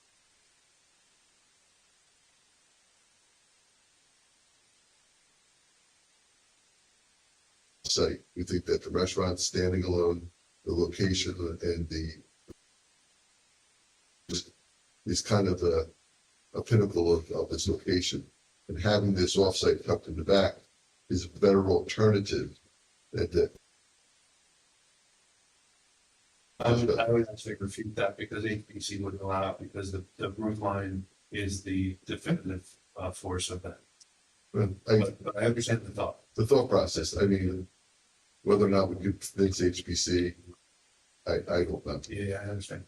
And also it's tucked in the alley. I mean, it's not visible from Sunset, it's not visible from Broadway, it has no impact on the neighbors' lawns. The alley, there's been no, Well, I have one more question. What's the width of the alley off? 20 feet. Okay, thank you. Yes, yes. I also think that. Sir, you don't know microphones, it's great, thank you. I'm just, by working there every day, I also think it'd be a benefit in the alley, because I wouldn't have, restaurant people coming in there and barking all day, and to the neighbors and backing up onto their lawn, and there's a lot of activity back there. With that home, there would just be a single home with a couple cars. That would eliminate a lot of in and out, and also my deliveries can be changed to Sunset where they could bring it through the other part of the lot and eliminate all those deliveries back there, which are like free a day.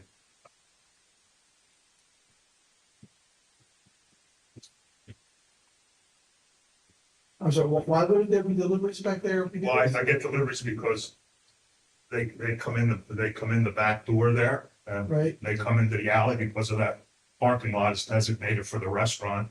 They pull the 18-wheeler in there, unload it and go in the back. With the residential unit there, I would eliminate that and they could come along Sunset like they do for Grana and all the other restaurants. Park there and come through the Sunset, the parking lot for the restaurant as opposed to They wouldn't have the residential. ability, they wouldn't have the ability to go to the back. Right, I would eliminate that. I guess you could tell them now to do that too, couldn't you? What's that? I mean, it's a great idea. I can tell them that, but there's all different drivers and, That's a good plan. and see the lot there, and they just pull in with the house there. I can't help it, I'm a lawyer. All right. Believe me, I tried, but Also, the truckers.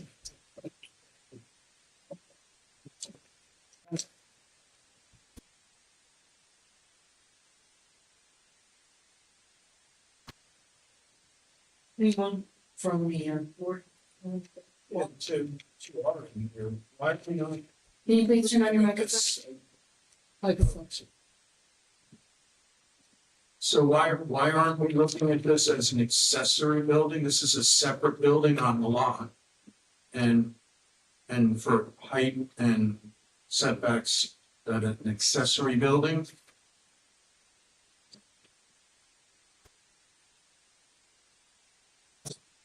It's, I mean, to be worse, it's worse for the applicant to consider it a second principal use.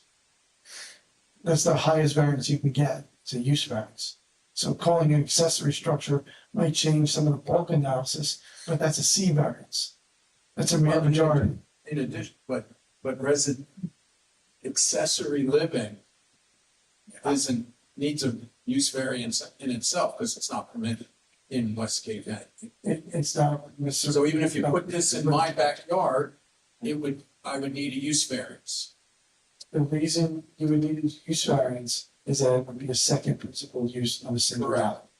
Not because it's That's what I'm looking at here. a non-permitted accessory use is a second principal use.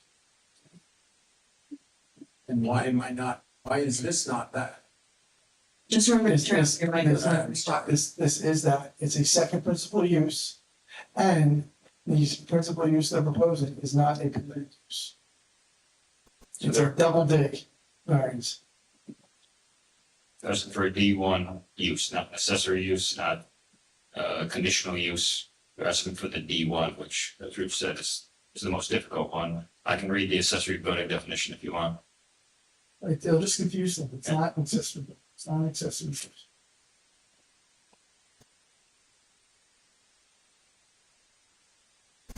Is there an opportunity to do even more with lot coverage or ground coverage? Like you have a couple spots in concrete off in the alley. And then you've got that alleyway, lot 7, I don't know, what's the coverage there? I'll just be perfectly candid, I mean, I do think there's something unique here to the way the lot is laid out, I'm not trying to tip my hand exactly, but that maybe creates an opportunity for somewhat of an exception or variance. But, you know, I personally would like to see, there's so much of this lot covered, to see a way to reduce the environmental impact of the amount of coverage that exists there.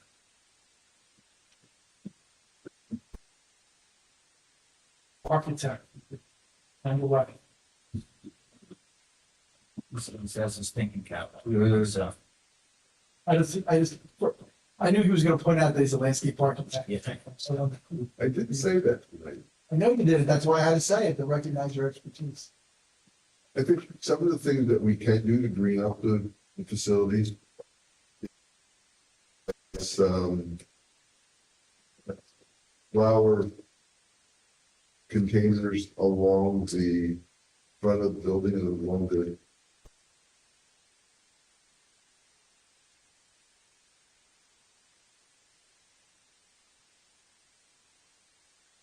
Like that there's flower boxes. Isn't that all covered? Isn't there an overhang or they? Oh, we could still do, green boxes to help with at least greenery. I'm talking about create permeability. Percolation.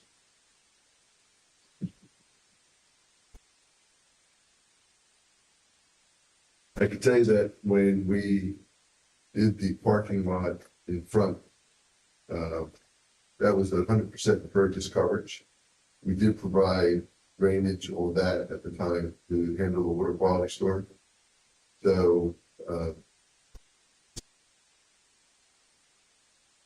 these up 11 is the parking lot. When we tore that down, we did put extensive drainage along the Sunset Boulevard side to provide so that there is going to run off found the alley, anybody from that front step. Yeah, that's, well, that's where we're talking, and we can do it there. I'm just worried it's gonna create more runoff. Well, like I said, we did provide drainage, for that building. Out behind the,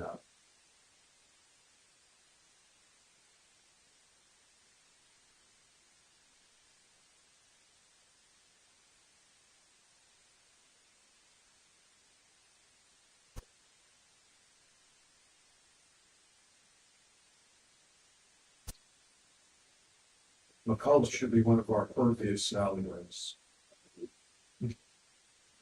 Yes. Tricia, I remember the bottom.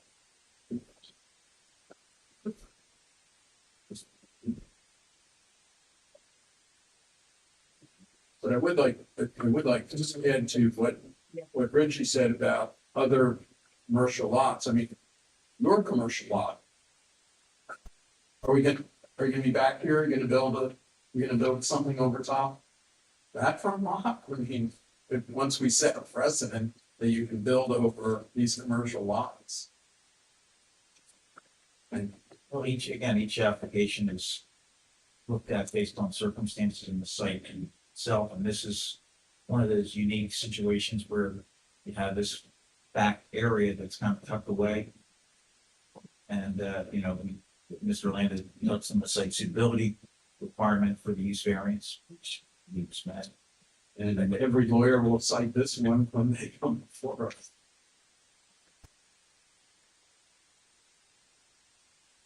Actually, almost invited them somewhere. But what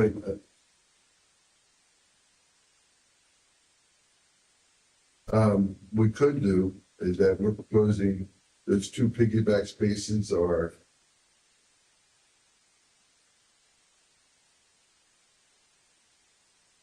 material, either concrete pavers, pavers, something of that nature.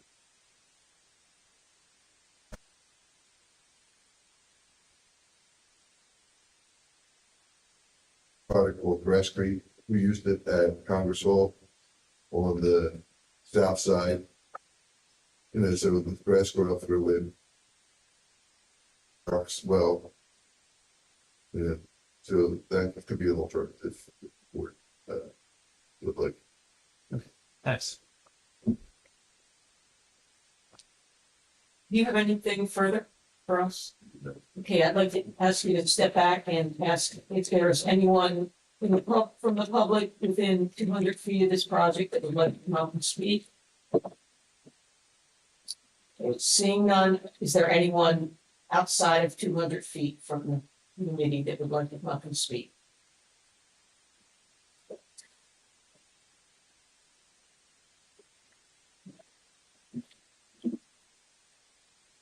Susan Hoffman, 408 4th Avenue. And do you swear or affirm to tell the truth, all truth, and nothing but the truth, so help you God? I do. Just to add a little context to what Mr. Monzo said concerning HPC review of this project. As a commission, we offer advice to homeowners and property owners that are looking to do a project in the historic district. And that's what my colleague and I did for this project. We offered some design advice and some other kinds of suggestions. And I would classify the comments as neutral. But that's not the reason why I wanted to make a comment. This project is in the Sunset Commercial District. It's a commercial area, and it's supposed to be an area that has high visibility, high traffic, pedestrian traffic. It's a place where people shop, dine, and do business. And the design of this building, I don't think, lends itself well to that. It's 3 parking spaces with residential up above, and residential is fine, but the ground floor should be something that really contributes to the commercial district. So I think we have very little central business district, and I think we really need to encourage and cultivate the development of that better than this project. Thank you. Thank you. Is there anyone else from the public that would like to come forward? Okay, seeing none, I'd like to ask the applicant back up.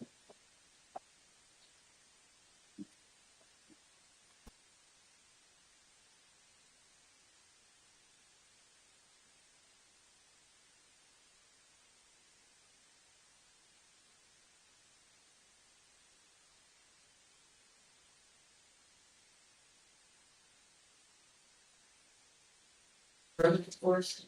First, I want to thank the board for also giving us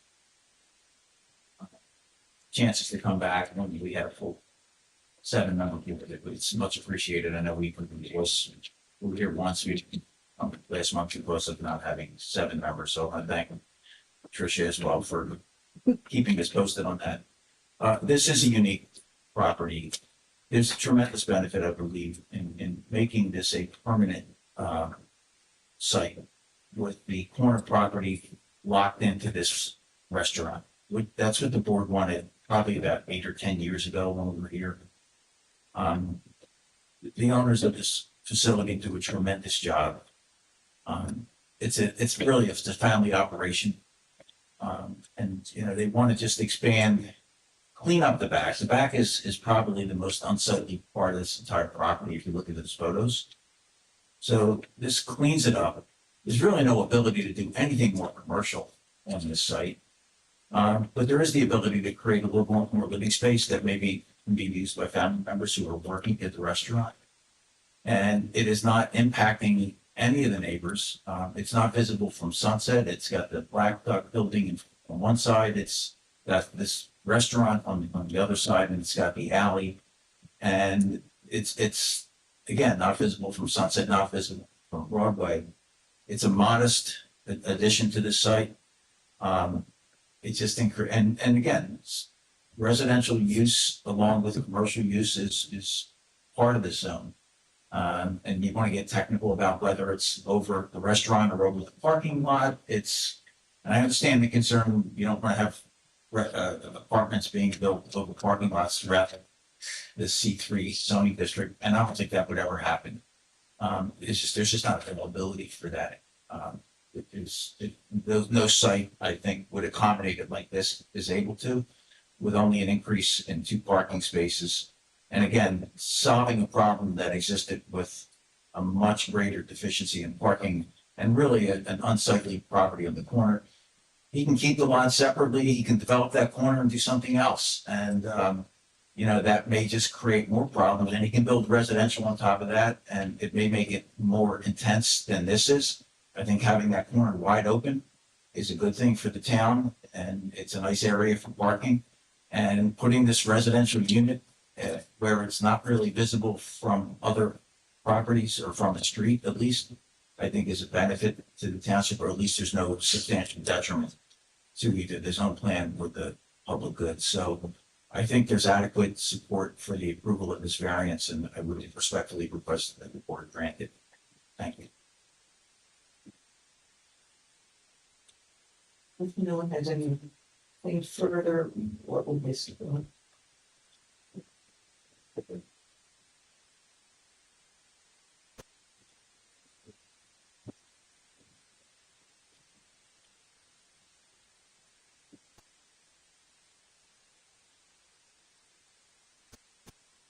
Okay, this is a use variance.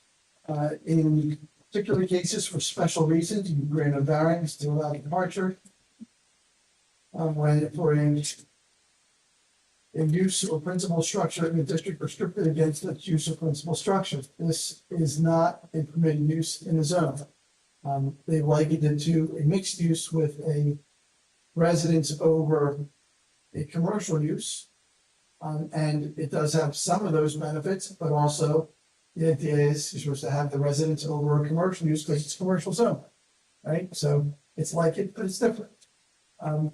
You have to decide, in my opinion, this really comes down to, in a lot of ways, site suitability.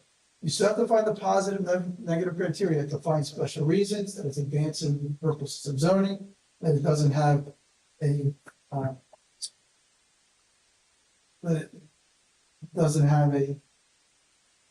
want to find the exact language, I don't want to mess it up.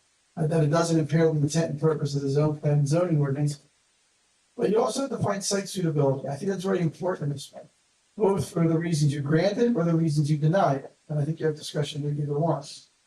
If you grant it, you'd be granting it because even though I don't think your ordinance ever contemplated people just putting residences over parking lots in your commercial zone. But if this, like, this particular location is unique enough, then maybe you can do it here. It's tucked away, it's on an alley, all the reasons they gave, you can consider. I don't want you to get too caught up in the precedent or the fact that there aren't other ones out there, but the fact that there aren't other ones maybe means that it's not a use that they found compatible yet in the zone. But don't consider as never been done before that you can't do it, you can do it. And also the concept of precedent, every application stands on its own. So sure, if you're ever faced with another situation, there's a property, there's a small area on an alleyway that wants to put a apartment above a parking space, I guess someone can hold that against you, but that may never come up again, so you have to consider this particular application. But as I said, I think you are within your discretion to grant or deny this. I do think there's sufficient reasons on both sides that are in the record, some of them you all articulate. So, the motion I recommend being a, I vote is up to you, yes, question? Yeah, before you make. Yes, sir. Can we condition it that if it were to pass and be approved, that we do decrease the amount of ground coverage as you described in those 2 parking spots? Yeah, well, I mean, there were other ideas too, so it was the 2 parking spots that have been And granted. as well as the great, you were describing some of the other things as well. I don't know how you would best articulate some of it, you put it into. Well, I mean, I think that would be conditional site plan approval. I think Steve wanted. But Steve wanted to do it first and then we would talk about conditions as it relates to. We're gonna do it all in one vote. We're gonna do the whole thing, but Okay. the benefits all been pushed together, so you're gonna get 5 out of 7, 5 out of the 7 to win. But the condition, as I understand it, is you're talking about the pavers like in the parking lot, I guess all of the like the diamonds, the grass doors up through them. Yeah, so in the rear of the parking area, that will provide for a that allows permeability of the runoff. Okay. Whether they're grass green pavers, concrete pavers, stone, but we will provide for a impervious material versus the impervious material. And then we'll Well, it's something with the way that against the other factors, so, so the motion I recommend getting made, but how you vote, sorry, Paul. I would like that if this is approved, that the property can't be sold as a condo, has to stay with the principal property. Condo. So, You may can't be subdivided, is that you, like, no, can't, well, you can condo is different, condo sale can be different than you sell the apartment or you rent the apartment, but the ownership should stay with the principal property, that's what I'm, done that a couple of times. Yeah, it always confuses me. Is the parking that's under these buildings, is that just for the residences? yes. That's 3 spots under that building. This thing that they're proposing to build only needs 2 spots, so the 5-bedroom above the restaurant utilizes some of that. That's correct, Madam Chairman. So the 5 of those spaces associated with the in the rear there. I've thought about this before, if those 2 things are intertwined like that, then I think it's fair to not leave them sell as a condo, because you can't use it separately because they're depending upon one another. That parking is for the area above the restaurant, so it couldn't be sold separately. I have this, Mr. Ronzo, I'm looking for help. I thought that there's some rule out there that you can't treat condo ownership different than regular ownership, okay? But I never thought that applied when there's 2 structures on the same lot, because I've had this come up on the units behind old houses in Cape May. And we restricted that for condo use, and I got in a big argument with somebody, maybe Mr. Monson, I don't remember, about whether or not we can do that, and I was like, well, yeah, but you can't own them separately anyway, so we're not restricting ownership. We're saying that you can't sell part of your property separate from the other part. Why would you be able to do that? And I don't remember how that ended, I was like, why lost the argument. Well, Richie, we historically, like, we had approved an accessory use. And within the amount of time it takes to get listed for real estate, the house on Fourth Avenue and the accessory use on whatever that side street is, were advertised for sale separately. Even though, so the property is what is, is common ownership, but the house and the accessory. Maybe we'll agree with that, then We don't have a problem. Okay, so that's fine, that's conditions.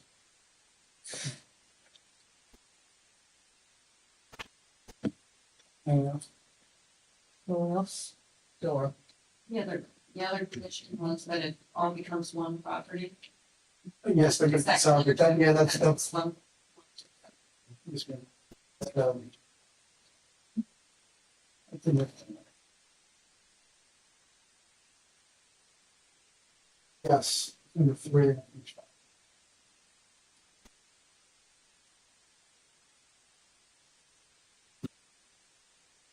The motion I recommend being made with how you vote, it's up to you, you're applying any standard and you follow out a 7 to succeed, we're doing a single vote.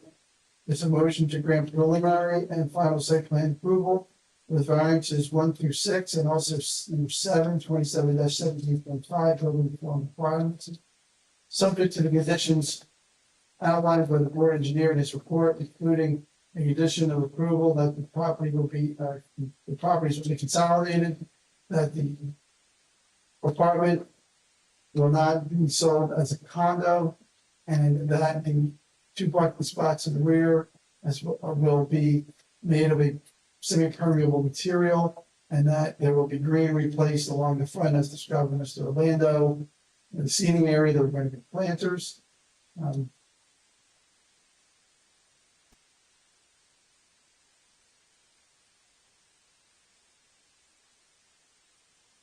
Does anyone think there are any other conditions of the use? I think those are the conditions. And they're listed there. So that's a motion I recommend that you have you vote. I'll make that motion. Oh, second. Barnes, Being on that board is not easy. Sometimes you want to support businesses to help them succeed. Happy to give you my money, but I'm not happy to give you my vote. It's gonna have to be no. I'm not comfortable approving a D1 variance standard that still requires additional variances on top of that and eliminating additional parking spaces or when the required parking spaces. I don't think it's a benefit to the community. Morgan, I'm also gonna say no. I don't believe that it's met positive criteria anyway. In fact, I feel that it's exacerbating some of the already present issues. If I had seen these elevations without any context, I would have just assumed that this was a house. Put a couple of garage doors on there, and if they alarm the house, it's going to be referred to as an apartment. So that plus the additional variance that's needed. I think it's gonna make that alley really congested. I used to park back there, when Well used to be a part of that building, using their services, and it's a very narrow alley, this way to be 20 foot, I think a lot of overgrowth was there, at least at that time. Even cars going both ways, it's tough, and I get the point that it's gonna take people going to the restaurant away, and it'll be more residential, but that also means that it's gonna be 24/7, and it's gonna be year-round, people pouring in and out of there. And the fact that there's 3 bedrooms right there, you could have 6 people staying, plus you have a sleeper stove, but then you could say an advertisement sleeps 8. So then we're talking at least 4 cars, if not more. So I think that alley is gonna get people parking on the side streets, the black dog, or was the black dog. There's gonna be overflow people parking in there. I just don't think it's a benefit. Mulligan?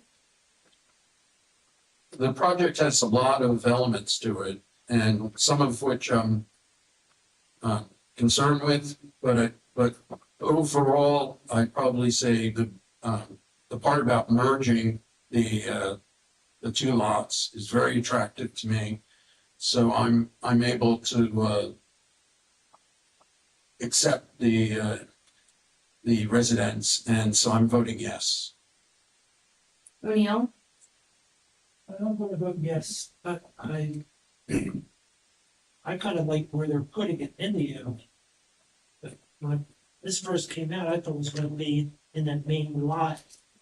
And I was totally against it, in fact, it's gonna be in the alley. I'm gonna vote yes, although I don't like that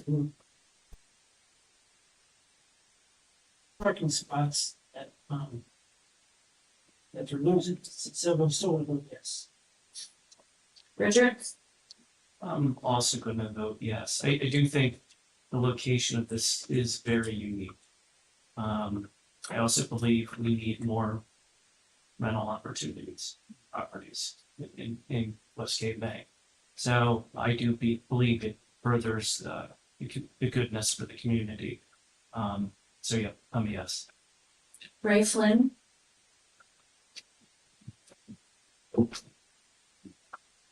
Well, I definitely have an issue with the coverage, making sure that you've got rid of the concrete, that you're adding concrete.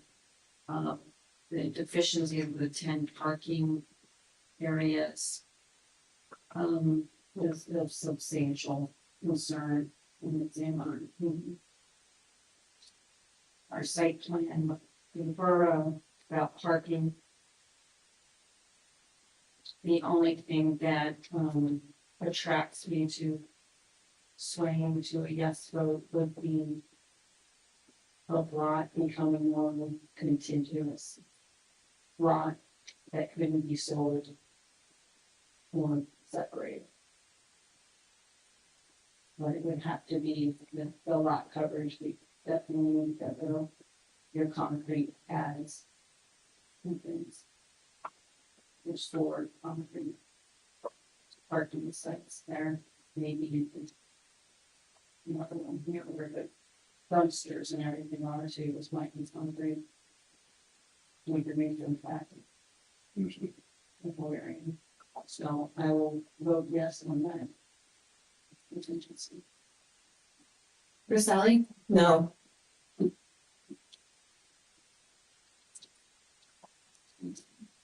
Okay, I have 5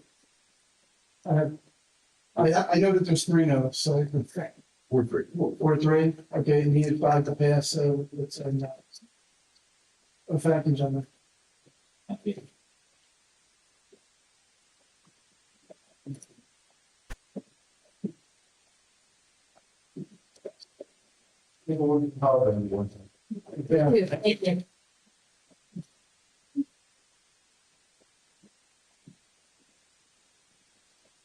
We're going to the floor, does anyone have anything?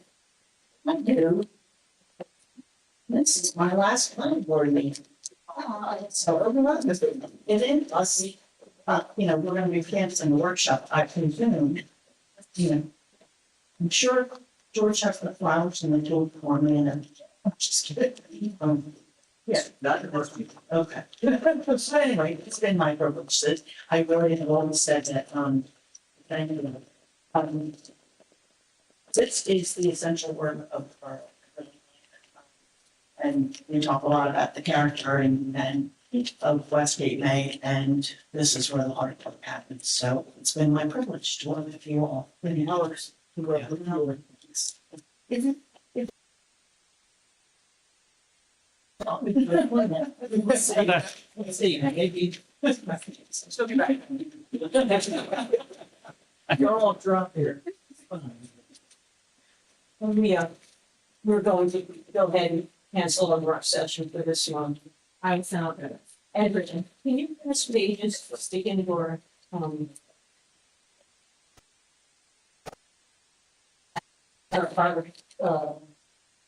master plan re-exams, that one page that was corrected.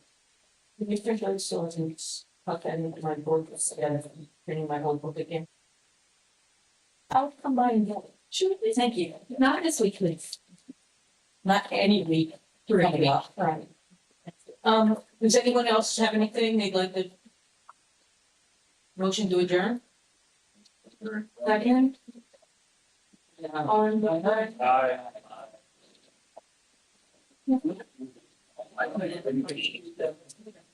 It is. Trish, can you move some trash off? No. Yes, please. Whatever you guys don't want to put on the table, I can get it. I couldn't figure out how to get